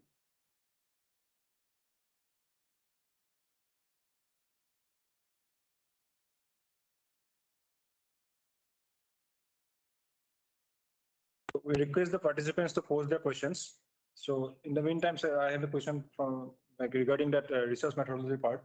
Yeah. So while formulating a research problem specifically for PhD work, so do you give importance to factors like resources available and the time limitation, or it should be purely based on self-interest and state of the art of the topic? First of all, your self-interest. I always tell all my students what is your interest to do, right? And what your lab is doing, right? So it should match. It cannot be something else, right? So these two are the part. Then we can only discuss and find solution, if any, for the other things about the constant part you are talking. So it is your own interest, your own freedom, because that's your own life. So research you want to do by yourself. If not with me, somebody else who can provide you the facilities. But you should always express your own research interest. And that should be limited to the, obviously, to the labs. When you approach to a guide, you know the lab, what the lab is doing. So that is your first sort of screening. The second sort of screening would be your research problem. That should be interesting. Now the third part comes for the funding, the logistic problem. That can be sometimes sorted out. That can be also collaborated. And if not, then we can always change the direction. But you should always think what is your mind is thinking, right? Did I answer? Yes, sir. Thank you, sir. So there is one question from Nistha. So she's asking how to maintain the literature and the papers we go through during the literature survey. How to maintain the literature and the papers we go through during the literature survey period. If I understand the question correctly, maybe they wanted to know that what will be the relevant literature survey. So that depends upon your intent of statement. Then you go back to the formula, try to look at your research interest. Then you look for the generic research literature and make a file for that, right? In our time, these were not online, so we had to write everything on the script from the chemical abstract or biological abstract and used to maintain diary. But now you can maintain the folders and file for each and every topic related to your area of interest, right? And then you jot down the essential the questions from some good relevant paper of your interest, and then slowly go down to the inverted triangle in the topic. So you maintain all the kind of a file folder for each and every topic and pull out the folder, and that should be accessible. So finally you shortlist them. That is the best way of doing. Sir, Kushma Kumari wants to know what is the role of semiconductor devices like FETs in cancer theranostics? Is there any scope for research? Yeah, there is a good scope. We have, I have not included. We are working on that FET device. We have developed one kind of a sensor for that, and that has been patented and published. You can check the website. It is a combined effort of electronics as well as the student of biology. So one can make the FET device, but one has to make sure that FET device should have a tough, it should be able to hold the liquid, because all the experiments are done in liquid. So there are many students who are working on that. Yes, it is possible to have. And there are other cancer markers we are also working. Sir, any title of the patent, sir, if it is published, then just to have a look. Rajan, what is the name of the patent? It is basically, if I recall, it is the GST sensor. GST, Fed-based GST sensor. The full name I cannot recall, but we can share it. Right. Oh, okay, sir. Thank you. Thank you. Thank you. FET-based sensor, GST sensor. Sir, Dr. Upra Naresh wants to know, is your microfluidic device used for any test and how? Microfluidic device, actually, we are making for our research work, because there is no evidence that through the microfluidic device and narrow channel, the cancer cell will move, right? So we have gone into the first part, then a lot of other such devices are being made in our facility, and students are working on it. It is not till in the translational of the device level. It is in the some of the TRL 3 or 4 level in the lab level. Some of the training, the students in the mechanical engineering as well as electronics, they are part of it. So there are a few more questions. So like it's time for the next talk. So we'll start take it up later on. Yeah, we'll take the answers from Professor Ghosh, and we'll post the answers here in the chat box. Yes, yeah. We'll do that. Thank you once again, sir, for your. Thank you very much, all of you. Have a good day. Bye-bye. For the final talk of the session, we would like to invite Professor Tanmay Datta, who will deliver a talk on neuromorphic hardware inside the artificial brain. So, Professor Datta is online. Is Tanmay sir, are you online?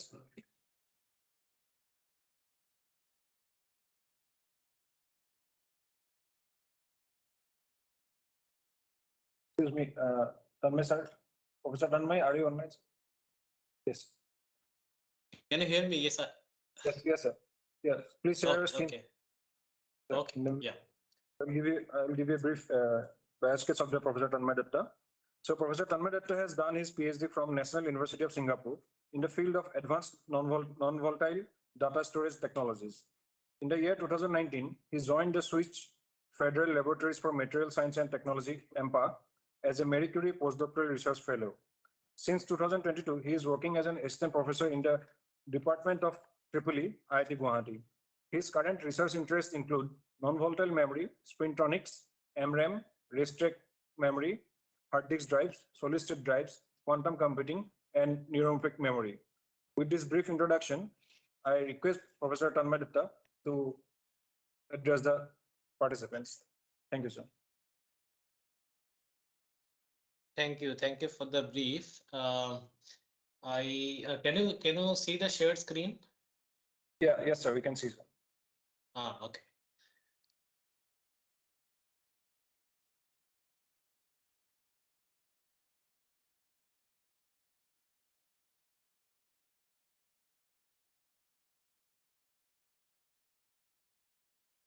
Just a minute. I'll just adjust the camera so that it's easier.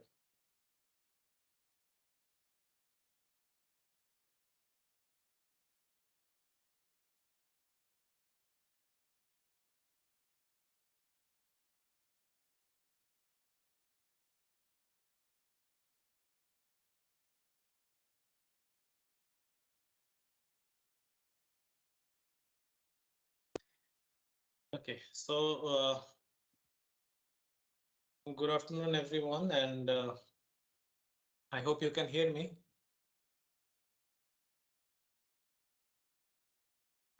Yes, sir. Okay. Loud and clear. Okay, perfect. Thank you. So, so my talk today is on neuromorphic hardware inside the artificial brain. So I do not know how many of you are familiar with these terms. But we'll try to begin with the very basic of this, and then towards the end probably we'll look into some hardware devices that are being used for it or are being studied for it. Okay. So this will be the content of the talk. We will delve into few questions like what is neuromorphic computing or what is neuromorphic, why neuromorphic. Then we'll compare the brain to the neural networks. We will see what artificial neural networks are. I mean, probably many of you are already aware of something called artificial neural networks, deep neural networks, and so on. We will see some comparison between the conventional von Neumann architecture that we use in our computers today and how they will compare with non-conventional ones where we do not use the von Neumann architecture, right? And finally, towards the end, and then we will look at the features that are required for in our hardwares to mimic our brain. And finally, we will look into some of the devices that are being already studied or demonstrated, at least at the device level, to mimic the brain operation, right? So, excuse me, sir, for the interruption. Sir, can you yes. make your presentation full screen? Yes. Is it Thank okay you, sir. now? Yeah, it's okay, sir. Okay. Okay, so what is neuromorphic computing or what is neuromorphic, right? So the word neuromorphic, it refers to how we morph or shape something based on neurons or the neurons, which obviously refers to the brain, right? Or the nerve cells. So this is basically a kind of computing, or if I call neuromorphic hardware, then in that case, the hardware that is inspired from the brain function or the operation of the brain. And as you can see in this picture, very rightly, envisioned that the connections between the neurons are no longer the biological connections, but rather electronic connections, right? So this is brain inspired. It was developed by Carver Mead sometimes, or let's say around 5 decades back in Caltech in US. And the basic idea at that point was to use transistors that were developed at that point. Transistors at that point were very recent things, very newly developed things. And they thought that transistors could be used as analog devices rather than just switches. Well, I mean, today also we are using transistors as analog devices for different kinds of signal processing, radio frequencies, and everything. So I mean, it is our communication. So transistors are already used there. But the idea then was to use transistors to mimic or kind of have analog response, analog output output, and we can do away with the digital nature of computing that we have today. That is the binary nature of computing that we have. So that was the basic idea, and therefore slowly it evolved into more more elaborate plans where the entire the entire circuit was supposed to make brains and so on. So this is how it started, and today where we stand is, so for example, this in this image you can see today we hear about artificial intelligence, we hear about deep neural networks and all for image recognition, pattern recognition techniques. And there basically what we do is we use the codes, or let's say any language. For example, we can use Python or whatever coding or programming language you're using, and we can run, if can devise a code, but the code will basically operate in a manner that how our brain operates, right? And that gives us more that gives us this kind of capabilities of pattern recognition and image recognition and all those things. So today, for example, there are live image pattern recognition going on in many countries through different through a network of CCTV cameras and all. And there's a very fast image recognition techniques, and they all run on these deep neural networks. So they have these multiple layers and so on. Anyway, we'll not go into that, the details of it, because that's a whole different story, whole different thing to learn someday. But the basic is that these are codes which are implemented on normal computers, on everyday computers that we use, probably with much higher computing power. But in essence, they are the same von Neumann architecture computers that we use in our daily lives. It is just that it is a much higher and much faster version of it, and we implement codes to run this pattern recognition. So on the other hand, today there is idea about using the conventional transistors, the MOSFET devices, for example, to mimic the operation of a brain and a synapse. So this is a hardware implementation of the brain operation. On the left hand side, what I'm showing you is image recognition or pattern recognition by using deep neural networks, which is just a code-based neural network. So it is a neural network, but code-based. It's not a hardware. The hardware is still a very conventional hardware. But on the middle picture that I'm showing you is where a bunch of transistors are used to mimic the operation of a brain cell or a brain or a neuron and a synapse, right? So this is one implementation in the hardware. And the third implementation that I'm going to focus today on is something which includes magnetic materials, magnetic devices. I am sure all of you are familiar with magnetic, the word magnetic and magnetic devices and so on. And if I go into more technicality, we would be particularly referring to these devices as something called spintronic devices, which is basically spin electronics, right? So these are three different implementations, or three different modern implementations of neuromorphic computing, right? So the first one, as I said, uses just codes. The second one uses a new hardware, but still based on the devices, conventional MOSFET devices, only the architecture is different. The third one, that on the rightmost side, I'm talking about the spintronics, which are alternate technologies, very nascent stage of research. And they are basically what is going to drive the real neuromorphic hardware into the future. Probably not exactly spintronics, maybe some other versions as well.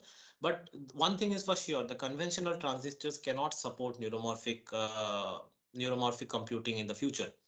So remaining on this slide, I would like to mention to you that today, if you go search around, you will find many chips that are already designed by different companies, and they are neuromorphic chips. Okay, so they are very expensive, not for everyday use for sure, but they have been already designed. These neuromorphic chips have already been designed, but all of them have been designed based on the conventional transistors. So basically this one, right? So the middle one. So conventional transistors have been used for one example for this is, for example, Intel has something called Lohi. So you can just look up. So they have been using it for quite a few years now. So that is completely made of the conventional transistors, MOSFETs, and architecturally they are mimicking the brain. Okay, but these are very energy inefficient because as you can see here, there are I think around 7 transistors used to mimic one brain cell, which takes a lot of space, which takes a lot of energy. And therefore, this is not sustainable going ahead. We need to find alternate technologies where one unit device can represent one brain cell, okay, at the most. And this is what is achieved in the spintronic technologies, where spin-based devices are used to mimic a biological neuron to implemented by one single device, spin-based device. Okay, right. So why neuromorphic computing? So we are all familiar with these terms, right? We are familiar with the term big data, artificial intelligence. Then one part is understanding the brain functioning, and one more is humanoid robot. So where we already have robots, we have machines that can make our lives easier, but at the same time they lack the intelligence that humans have, right? So if we can give them the intelligence, so if we can combine AI with robotics, right, and we come up with something called humanoid robots, so they can be as human as we can think of. So and finally to what we are looking every day in our lives this today, from every sphere, from banking to healthcare, agriculture, military, we are using AI, right? Buzz about something called this chat GTP. So they have like there's a lot of buzz about it, right? Everyone is using this every day. So yesterday I heard that I read somewhere that someone used this AI to write an email. So they wanted to write an email to some airline complaining about their flight delay. So they just gave the input, and the program actually wrote a very nice email, and you just needed to click the send button, right? Instead of spending 30 minutes drafting that email. So this is now going to be our future. Everyday life will be governed by these things, and all of these can be supported only by implementing or bringing in new changes. The way we compute has to be changed, right? Otherwise, all of us will need a supercomputer in our bags. A normal laptop will no longer be helpful. So therefore, we have to invest, our research, our energy and time into finding out alternative ways in which we can compute in this new age, right? So that is why we have to work on neuromorphic hardware or neuromorphic compute, implementing neuromorphic computing in the hardware. Okay, so this is the human brain. Okay, so this is a picture of the human brain. And let us see what the human brain has and how it would compare electronically to what we have, right? So for example, the human brain has 10 to the power 15 connections, right? 10 to the power 15 connections are required. Are there in the human brain. So you can imagine how big it is, right? How many connections we have. Now to implement this with transistors that we have today, and as I showed you already, the 7 transistors are needed to implement one neuron or one connection. So therefore, we can easily understand that we will need at least one more order, right? So that is 10 to the power 16 transistors will be required to implement just one human brain, right? So you can imagine what is the size of it, right? It will be like, it will be a room full of transistors at some point. So that's not scalable. We cannot work like that, right? So the second point is that we have 10 to the power 11 neurons, right? And that again, to implement that, we will need another 2 order higher of transistors. The human brain is driven by external signals. Like for example, if someone touches my skin, if my skin feels some kind of a heat or some kind of a cold, or my eyes detect some motion, all of that my brain will respond to, right? So basically our brain is designed to respond to external stimuli. So you can think that our human body has a lot of sensors all around, and all these sensors are connected to a central processing unit, which is the brain. So similarly, the world around us is also same. We have multiple sensors, and all of these sensors are connected to a processing unit. So in case of, for example, IoT, Internet of Things, we have multiple devices and sensors spaced around us, and all of them connect to one single unit where it is processed, right? Now, this is something that needs to also be implemented in our artificial brain, right?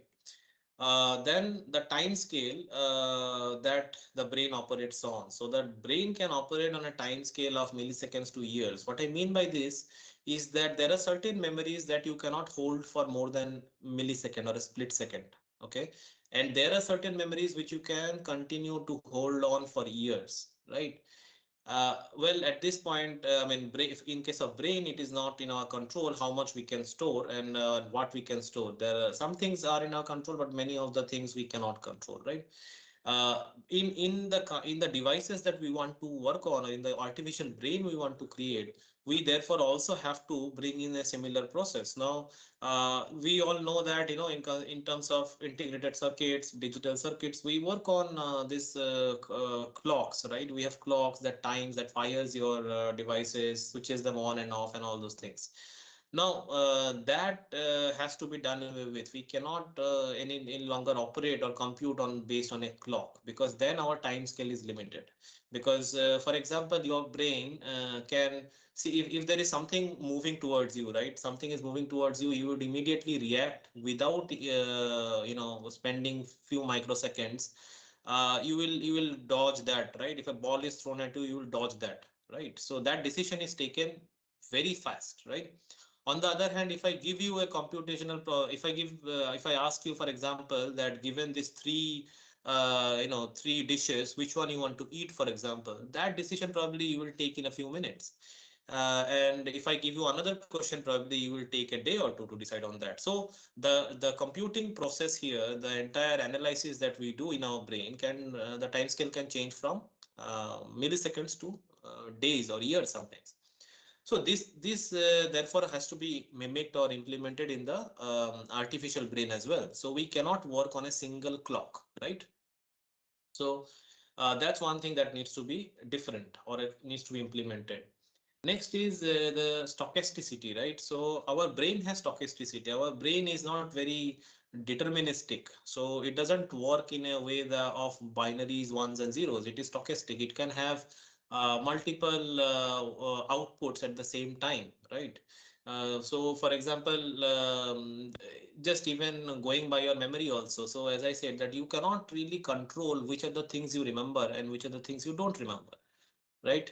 So that kind of stochasticity is not there in our current computers. If you store something in our computer today, that is stored for eternity. Well, not for eternity, but at least for 10 years or 15 years, that is safe, right? But in the brain, it is not so. But well, you might think that that is a good thing, that our computer today can store everything and not forget it. But the cost of that is in terms of power, right? We use a lot of power to store information for a longer time. But the brain is very it has evolved over the years. It knows what are important things, it remembers those things, it knows what are not important things, and kind of forgets about those things. So that kind of a stochasticity exists in the brain. Okay. Next thing is that the brain doesn't work on equilibrium. There is a chaotic situation inside the brain. It is not very well defined, right? But our systems that we use today are very well defined. There is complete equilibrium in these systems, right? I mean, for example, if I talk about some kind of a transistor, we know that this is the side where the voltage is applied, and this is the side where there is no voltage, for example. So these are very well defined systems. But our brain is not like that. It is far from equilibrium. It is very chaotic in that manner. And then finally is that the brain has something called spikes. Okay, the neurons, they are connected with each other, and there are these electrical spikes that move through the brain, and this brain and that kind of lends weightage to certain connections, makes those connections stronger, and makes certain connections weaker, and that's how we remember and forget things, right? And this kind of spikings can happen in long time period, short time period, right? And all of this has to be also mimicked in our current systems, right? Now, having talked about all of this, now when we come to the power part, you have to understand that our brain does all of this but consumes power equivalent to just one light bulb, a 20-watt bulb. That's it, right? The same process, if implemented using our current computers, will cost at least 6 to 7 times higher power than this, and not times, I mean 6 to 7 fold higher power, right? So in the order of 10 to the power 6 or 10 to the power 7 watt will be needed, which is huge, right? So you can see that the brain has evolved to do all this computation, but at a very low power, and that's why it's important to learn from the brain and implement the brain and copy the brain, right? Okay, so let's talk about now how we move from the brain to neural networks, and then we'll see how we move from the neural network to the hardware, right? So on the left, you see this is a neuron, and this is now connected. I mean, there are different dendrites, and then it is connected to different neurons through these connections, right? This is something similar to how mathematically you can envision the neural network, which is implemented in a code today, right? The neural networks, be deep or artificial, whatever neural network we talk about, right? So they are basically what mathematical operations that are implemented, right? And this is how that is envisioned. Takes in 3 inputs, there are 3 weightages, and that is implemented as a function by the network. Now, this is a very crude example. We don't use, for example, neural networks for this kind of simplistic calculations or computations, but this is just an idea to give you an idea that how this translates mathematically, right? Today we are implementing this neural networks through, or this mathematics through different codes, right? But going ahead, that is not what we want to do, because as I said, this takes huge amount of power, right? And this is and therefore this is hugely inefficient. It takes a lot of time, it takes a lot of power. So the way we want to do this is we want to therefore mimic and create these connections, that how the brain is connected. We want to create this kind of connections through individual devices, right? So yeah, so what we want in the neurons, therefore, or let's say what the neurons have, the features that they have is that they leakily integrate the spike. We will come to a slide later where I'll show what that means. Okay, so they leakily integrate a spike, they leakily integrate finally the spike, and then they relax. Okay, you can imagine it is like you are giving input to some system, and the potential goes on building up and up and up, right? It is building up the potential with every coming input, and at some point you cross a threshold, so it spikes, it gives a huge spike, and then it relaxes. It kind of the potential again comes down to the ground level or the basic level, right? So it implements that kind of an operation when it is when what we call the neurons are firing, right? Then neurons are non-volatile. All they whatever is stored in there remains there. But as I said, it is not like it is everything is stored, because it has to optimize, right? But it does have the non-volatility feature. Then the responses are non-linear. It doesn't have linear responses, right?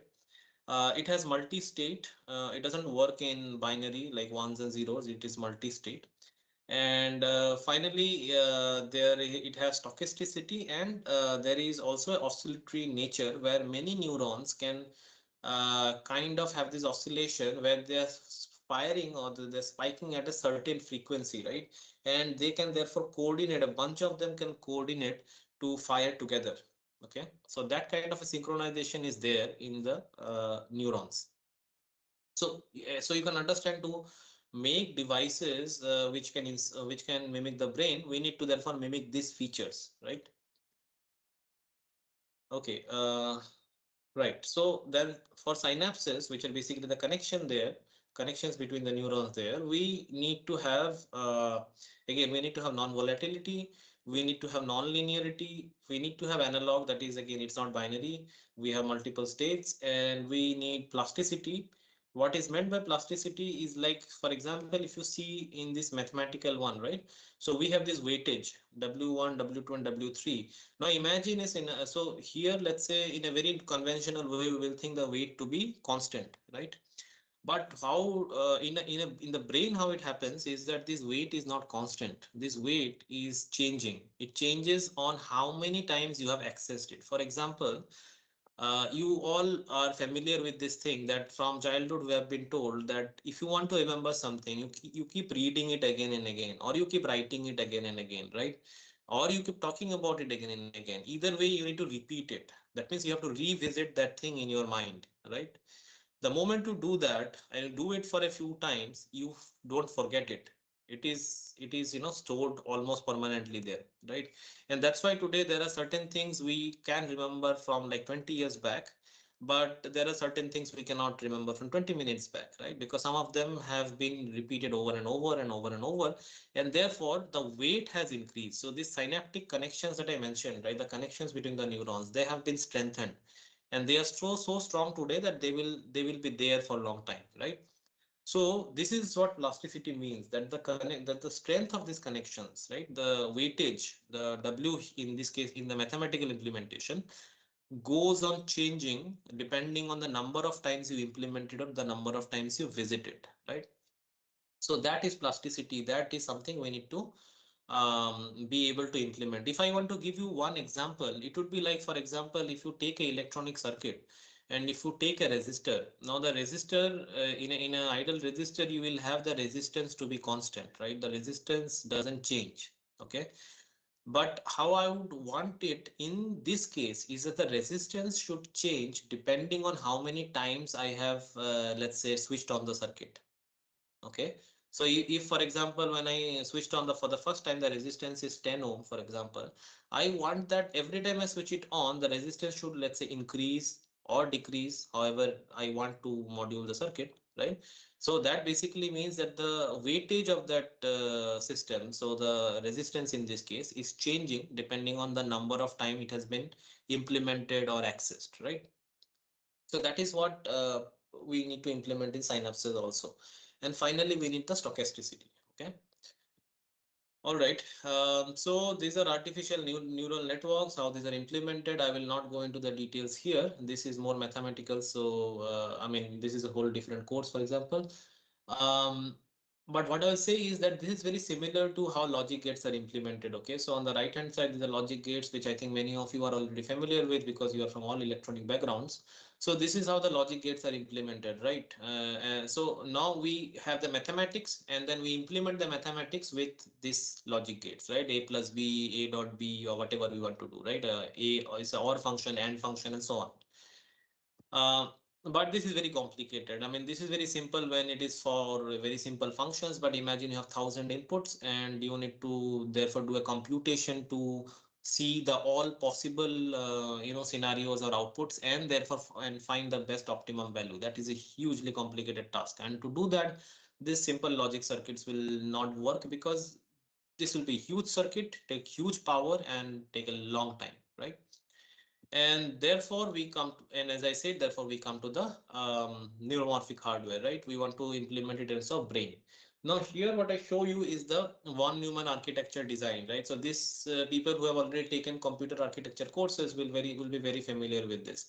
Those who have not, they will also still at least have this idea that our information is stored in a storage device, right? A hard disk drive or a solid state drive, right, inside the computer or externally, but that is storage.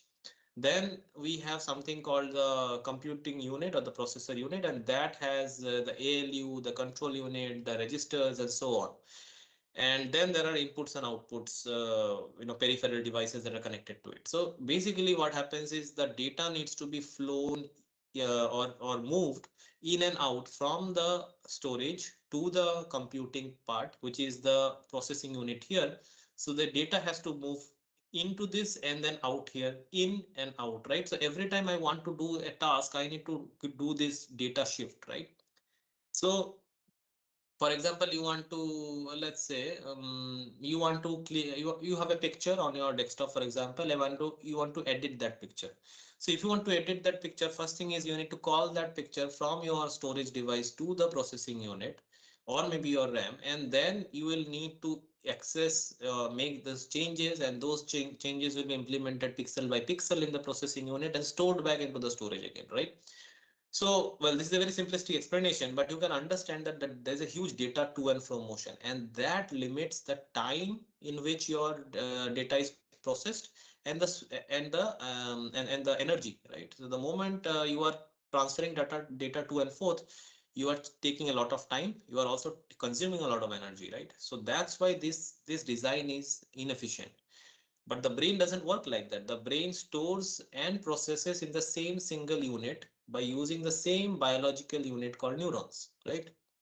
And that's why we need to now do away with this architecture, the von Neumann architecture, and implement something that is inspired by the brain, where we can do in-memory computing. So the storage and the computing happens at the same place, right? Okay, this is quickly a brief table which shows the comparison between a neuromorphic hardware on the left-hand side, right, and the von Neumann architecture, the one that I just now showed you, and that is implemented in our computers on the right-hand side. So the neuromorphic hardware is analog in the von Neumann one digital, right? Everything happens in zeros and ones, right? The whole computing paradigm today is binary. Next is that brain is three-dimensional. It's very compact, but the von Neumann architecture, the chips that we have, is mostly 2D, right? So that's why again we need huge area, right? We need huge space, but today we want to make everything smaller. So the way is to go 3D, and what better than learn from the brain itself. Next, brain is very efficient in parallel processing, right? So you may have experienced yourself that there are so many things you can do parallelly. You can drive at the same time, you can talk to someone, and maybe at the same time watch another movie. Three processes you can do at the same time. Your computers find it very difficult, right?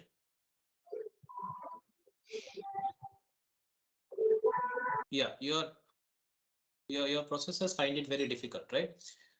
Next is that neuromorphic hardware is dynamic, right? Von Neumann architecture that works as blocks, right? When it has just 2-3 clocks, maximum 2 clocks, 3 clocks, and you will have to work around that. Next is that you have high tolerance in terms of neuromorphic hardware. In terms of Von Neumann, the tolerance is very low. So when I say tolerance is low, for example, today, if we're operating a certain chip at a certain voltage, let's say 3 volts, if my voltage swing goes here and there, my circuit might just switch off, right? If the input is too high, my circuit might just switch off. The brain doesn't have that kind of a thing. It has a huge tolerance level, right? It is very smart in that process, right? It doesn't get damaged or something because the signal input was too strong. Finally, as I mentioned, there is no memory wall in a neuromorphic hardware. There is no segregation between the memory and the computing part. But in terms of the conventional Von Neumann architecture that we have today in our computers, there is a memory wall, which I just explained, right? And because of that, we do not need to and fro movement of data, and therefore it saves a lot of time and is more energy efficient. Okay, so after this, now let us have a look at some hardware that is already implemented. Okay, so far I have kind of tried to emphasize what is neuromorphic hardware, why is it or how is it different from what we have, why do we need it, right? So the emphasis of or the requirement of it. So those things I hope you understand. So now I will just show you some snippets from some research papers and discuss with you how this has been implemented in a real world device, right? So for example, this is a redox memory stir, right? So here we have 2 oxides of titanium, right? They are placed side by side, as you can see here. This is a schematic of how it's a in a physical device how it would look. And on the right hand side, you see a electron microscopy image of this, where these 2 layers of titanium oxide two different oxides. One is TaO2 and the other one is TaO2 5 that are placed parallel to each other, right? And the two ends you have the contacts of platinum, so which are basically the electrodes. Now, how this changes is I'll give you one example. So, for example, if you apply voltage across the terminals of this, right, you will have migration, right? You will create a potential, and this migration of oxygen from one side to the other side, right? That will change the stoichiometry on both sides, right? And therefore you will have a change in the device characteristic itself, right? So basically it will therefore have the weight, right? The weight can be therefore, the plasticity can be therefore implemented by this kind of a device. So this kind of a memory resistor. So here so it's a resistor, there will be a resistance value, but the resistance value will change, right? It will change depending on how you are using the device. So on which terminal you apply the positive voltage, which terminal you apply the negative voltage, all of this will determine the current resistance of the device. So it will have a memory, it will remember its resistance, and next time you want to you bring in another pulse from either direction, the memory will change, the resistance value will change, right? So this is how let's say you can implement one a synapse here, right? Then there are other ways this has been implemented. For example, they have used these organic memory registers, right? So organic molecules are used, and they have this ability that depending on the kind of voltage you are applying to them, you can change the molecular configuration, right? And you can configure and reconfigure them depending on the voltage you're applying, and therefore you can see a hysteresis in their movement. So this is the current density versus the voltage, right? And when you read this, you see there is a hysteresis, right? So there is a memory in this. Okay, so this is based on organic materials. Okay, so this is organic memory style. Then there are ferroelectric ones. So in ferroelectric, again, ferroelectric properties are used, okay, to have the same kind of plasticity, okay, to implement the same memory register. And then there are phase change memory registers, where depending on the power and the time of the pulse that you apply, the material properties will change, as in the crystalline nature. It will change from one nature. So there are certain metals which are, for example, alpha phase, beta phase, and when we call phase, it means that the molecular configuration, the crystal configuration rather. So how the atoms in the crystals are arranged, right? And all that changes depending on the input, electric input, for example, it receives. Okay, so that therefore again changes the material properties. In this case, let's say electronic properties change depending on the kind of input it has received, right? So this is another implementation of a memory register. Okay. Okay. Now, one question is that why are we talking about spintronic? I mean, I just showed you all these examples of neuromorphic hardware, right? So these are ways in which a neuromorphic hardware has already been implemented. But I told you that I will, in the end, I will discuss with you something which I work on, that is spintronic hardware, right? So for neuromorphic hardware or spintronic devices for neuromorphic hardware.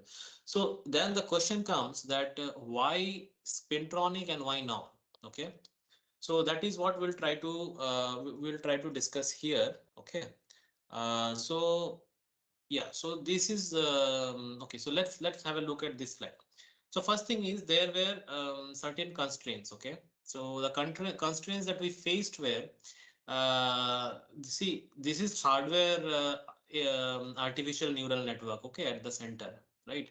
So as I said, so far this is a mathematical model. We are implementing different codes. But we prefer to do that because we thought, okay, we have no better way. We just have a computer which can compute in a certain way. Let's write codes in a different way so that we can implement the artificial neural network in this one, right? But Today, what we are facing is we are facing power limitations, speed limitations, and all of this is reaching its limit. Okay, we can no longer continue to use this. I mean, we used it as long as we can use it, right? But we cannot go any further. So these were the constraints which is on one hand forcing us. The second thing is that the applications, right? You must have read about so many countries which have implemented artificial intelligence to monitor activities in public places, right? So CCTV cameras are there, they are real-time monitoring and flagging out suspicious activities and this kind of things. Then there are ways in which you want to map, the demography of the entire population, check for parameters which will help in identifying diseases. For example, India is supposed to go through in the next decade or 2-3 decades. India is going to go through this huge burden of diabetic,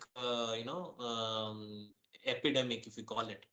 So now that comes from kind of data that is collected from the huge sample size, from the huge population, and then you understand why the markers are leading and you predict what is going to be the problem in the future. So this kind of all things needs artificial intelligence, right? And there are so many other examples which you already probably know or you can think of.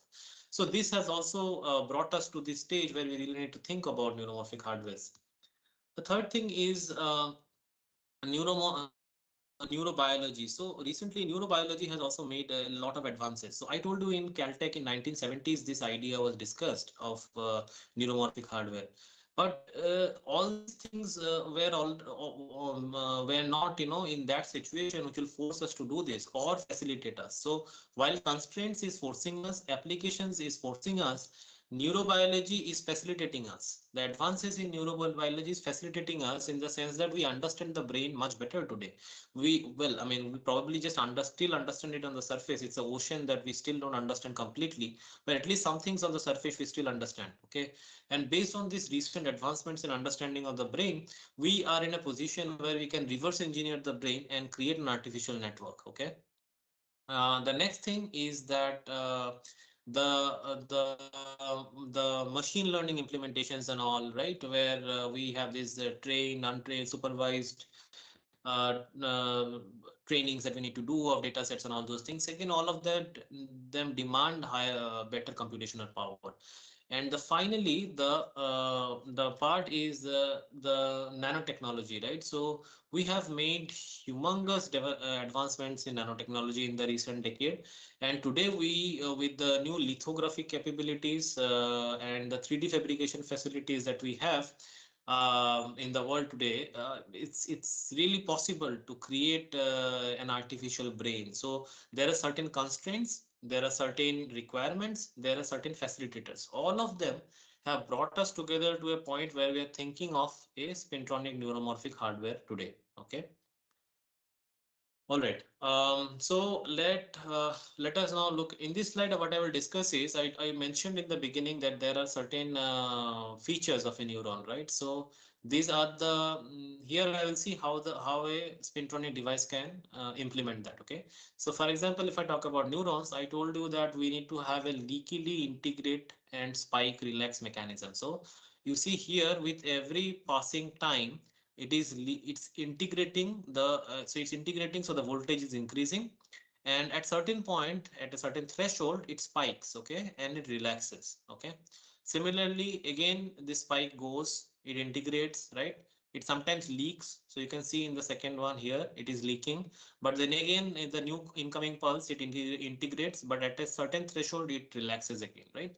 So this is a feature that is there in the neurons, and we are able to implement that today with our devices, right? Next is non-volatility. Non-volatility we already understand. So anything with that has hysteresis will give us non-volatility. So here we can see there is hysteresis. So we have non-volatility, we have non-linear nature.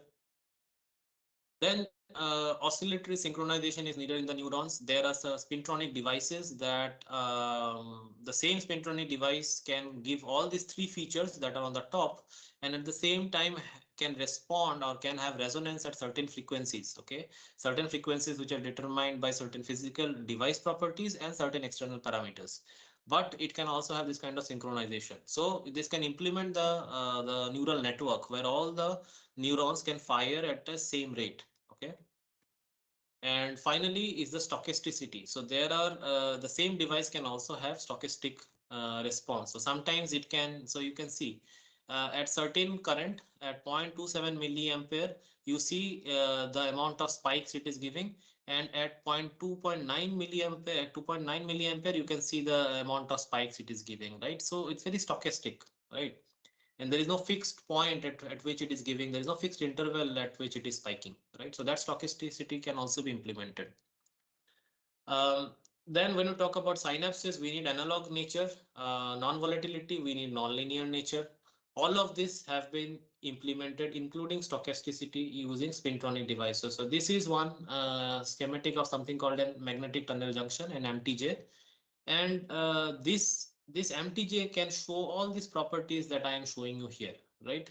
All these properties can be implemented by a MTJ, and therefore an MTJ is studied as a very upcoming, not only upcoming, I would not say upcoming because it is actually quite evolved at this point.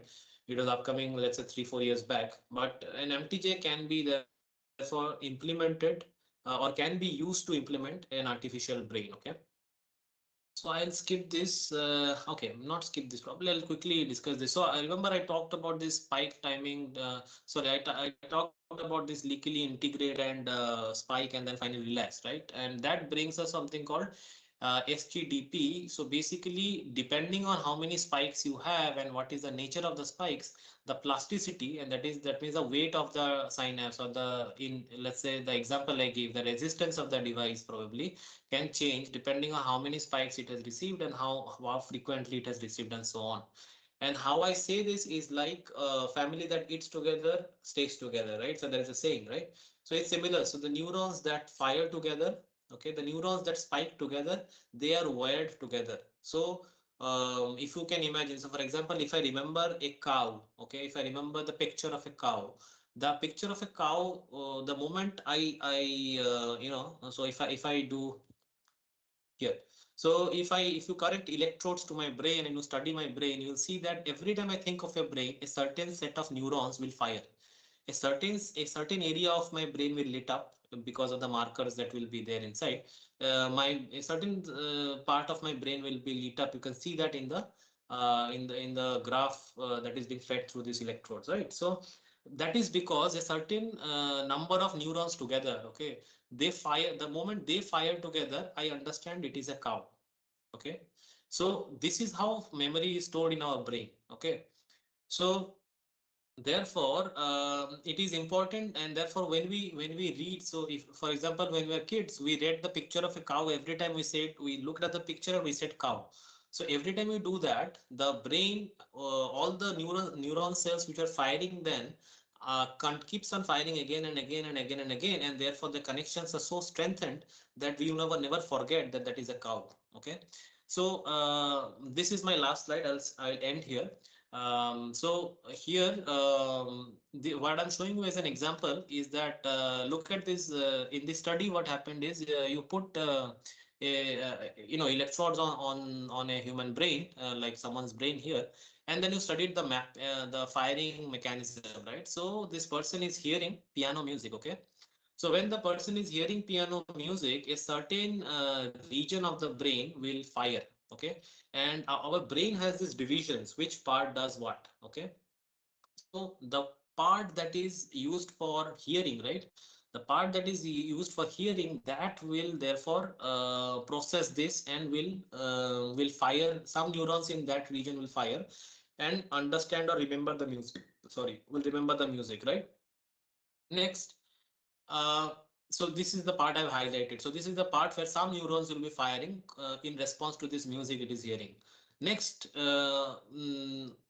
if I see that a person who knows how to play piano, okay, or a person is playing the piano, and if I map, then I will see that this part, okay, which is a part in the motor control center of the brain, that part is firing. So basically, this is the part where motor control is happening, right? But since the person is also listening to the music and playing at the same time, therefore you will see that both these red parts that I've highlighted here will be firing, right? So that means the neurons in this part, in the hearing part, some neurons in the hearing part and some neurons in the motor part are connected, right? Their weight has increased so much that the synaptic weight between them has increased so much that every time they can do it easily, okay?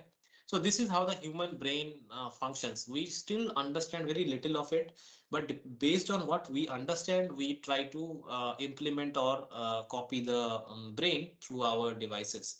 There are some other devices that I could have discussed with you, which are spin-based devices, the domain wall based, fermion based, right? I only discussed with you memory star and magnetic tunnel junction. But there are others, but probably today is not enough time. Maybe in some other lecture or some other session, we will discuss in more detail about the other devices. Okay. So yeah, so I will end my talk here. If there are any questions, I'll be happy to take them. Thank you. Thank you so much, sir, for such a fascinating talk. We already have some questions on the chat box. Neha Kapila wants to know why we need spintronics for neuromorphic computing. What is the role of spin? Right. I'm thank you, Kapila, but I'm sorry I could not really, probably give all the oversight there. So the thing is that see, there are certain examples I showed how it is implemented, right? But the best part about when I talk about spin or spintronic hardware is that spin basically refers to materials which have magnetic, background, right? Where there is non-volatility. So non-volatility therefore comes as a very inherent thing to spintronic materials. So that's why one checkbox is already ticked for us, right? So that's a huge advantage because we need non-volatility in our synapses and neurons. The second thing is that spintronic devices, as I showed in one of the slides here, right? So I showed in this slide. Yeah, so I showed in this slide that some of the spintronic devices, especially in magnetic tunnel junction, can implement all the functionalities that are needed for a neuron or a synapse, and therefore they can be very they can be easily implemented using spintronic devices like a magnetic tunnel junction. And I hope I have answered therefore your question what spin means, because spin means the spin of an electron, which is basically the origin of magnetism in any material. Okay. I hope I have answered your question. If not, we can, you can ask again and I can probably clarify. Yeah. There is one more question from Vishal Moyal. He's asking, can we use the same technique for the designing of pacemakers? See, I think what you are trying to say is probably do something about artificial heart. I'm not sure what you exactly mean by that question. But if you talk about pacemakers is something that just gives some electrical impulses to your brain cells, right?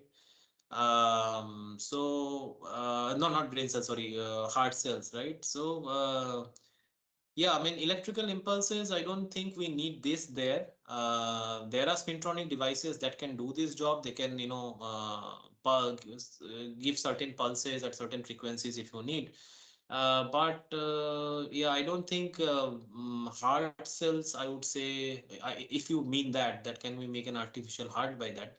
I don't think that is exactly, that can be exactly achieved by this one, because heart is a very mechanical not material, very mechanical organ, so it needs a lot of mechanical component and it cannot be done only electronically. The brain thing is that it is more electronic, so it's easy to implement with electronic devices.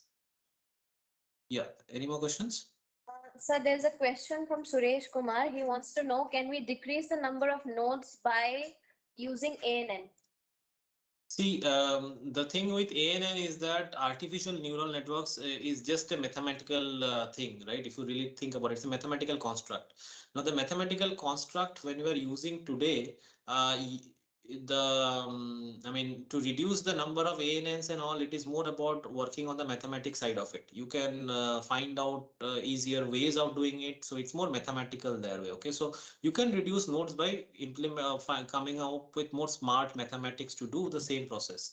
But at the same time, if I talk about the hardware part is a different ball game, right? So to implement the same ANN in hardware, I will need to implement, I will need to find out better hardwares, more efficient hardwares. And that is what I was focusing today, right?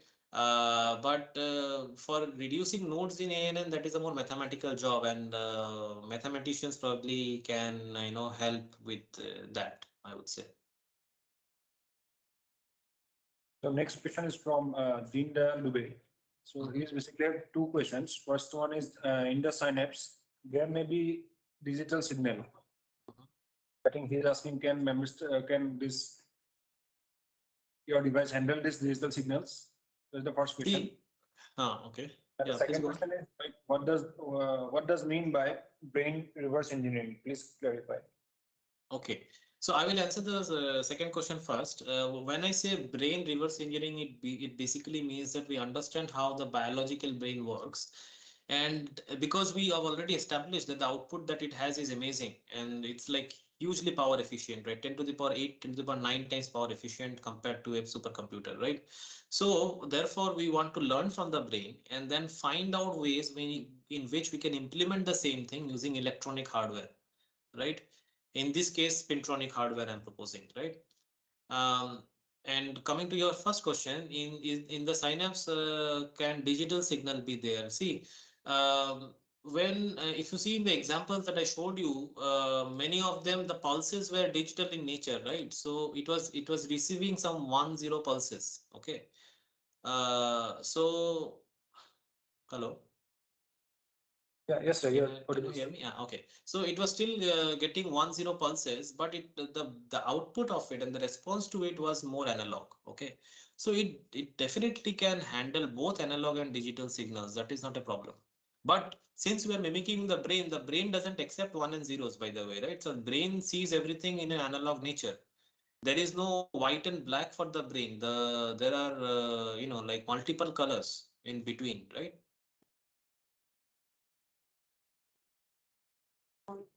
So there's another question from Mr. Vivek. He's asking, as you said, organic systems are better for spintronics. What if we use inorganic systems like TMDs that have very good magnetic properties and dynamical stability? See, probably this was misunderstood. What I tried to show in this slide, I don't know if you can see the slide. So in this slide, I gave you some examples of memristors, right? So there I showed you organic memristor. Now the organic memristor is not spintronic, okay? It has nothing to do with spin, okay? It has non-volatility depending on the organic structure of the molecule, all right? So that's organic. The below one that I'm showing you is chalcogenide, right? It's a phase based. Here the crystallinity changes, the crystal structure changes, the atomic position changes depending on the electrical input it receives, right? So these are two different things, and both of them have hysteresis. Both of them have hysteresis, and both of them have non artificial brain devices.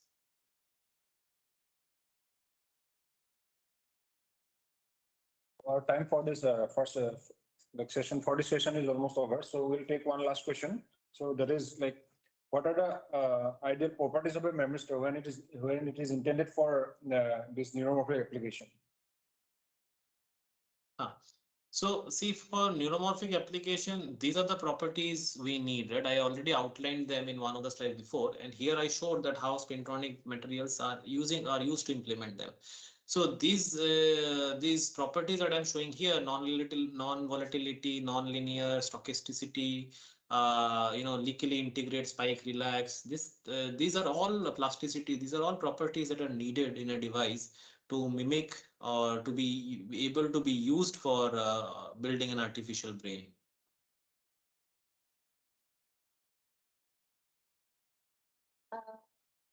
So there's one more question. Can we take it? Yeah, please. Can you please explain the difference between making an artificial brain using coding and using the spintronics concept? Yeah, so see, that is exactly what I tried to explain in here, right? So on the left hand side, what I am doing is I am trying to mimic a brain function using coding concept, right? But the code has to be implemented. The code has to be run by some kind of a processor, right? The processor that is currently running that is basically the conventional computer processor that you have, and that is based on MOSFET transistors, right? But that is inefficient. I showed you in the middle picture, I showed you that that is inefficient because it uses 7 transistors to implement one neural function, right? But spintronic is not a mathematical thing. It is not a coding thing. It is a hardware part. Okay. And if I make a spintronic hardware, to mimic the brain, I can do all of this same mathematical function, same coding functions on this processor. That processor will be based on spintronic hardware instead of a MOSFET. Okay.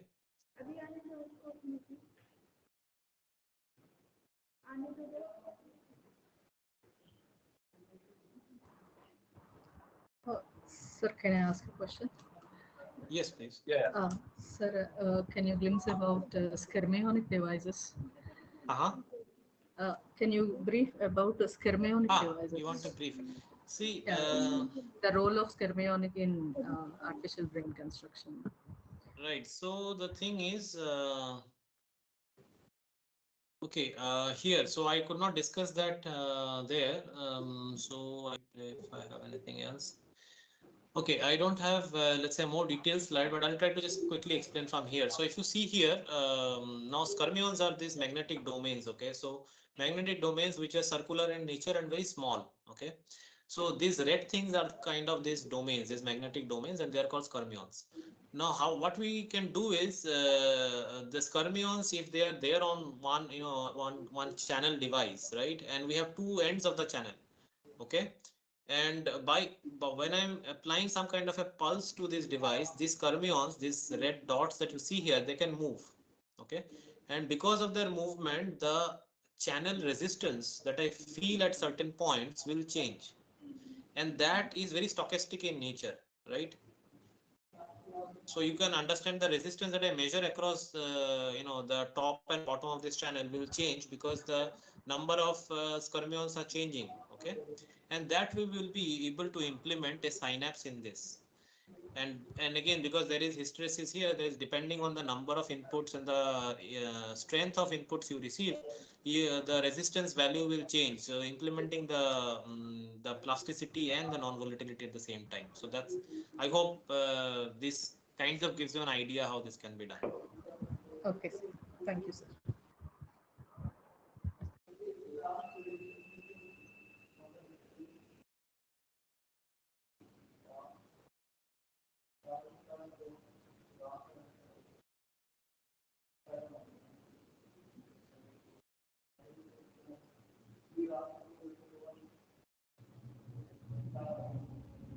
Any other questions? Yeah. So I think there is no more questions, and we are like almost with time. So Rest of the questions can be addressed by sir in the chat box later. Yeah, please, you can drop it there. I will reply to them later after, once I see. Okay. Thank you, sir. Thank you so much. Or you can, just one thing, you can also email me at this email ID. So this is my email ID, tanmay.datta@iitg.ac.in.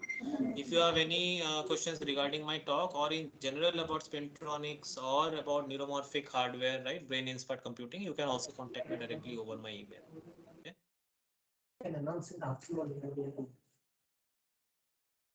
Okay. Thank you, sir. Thank you.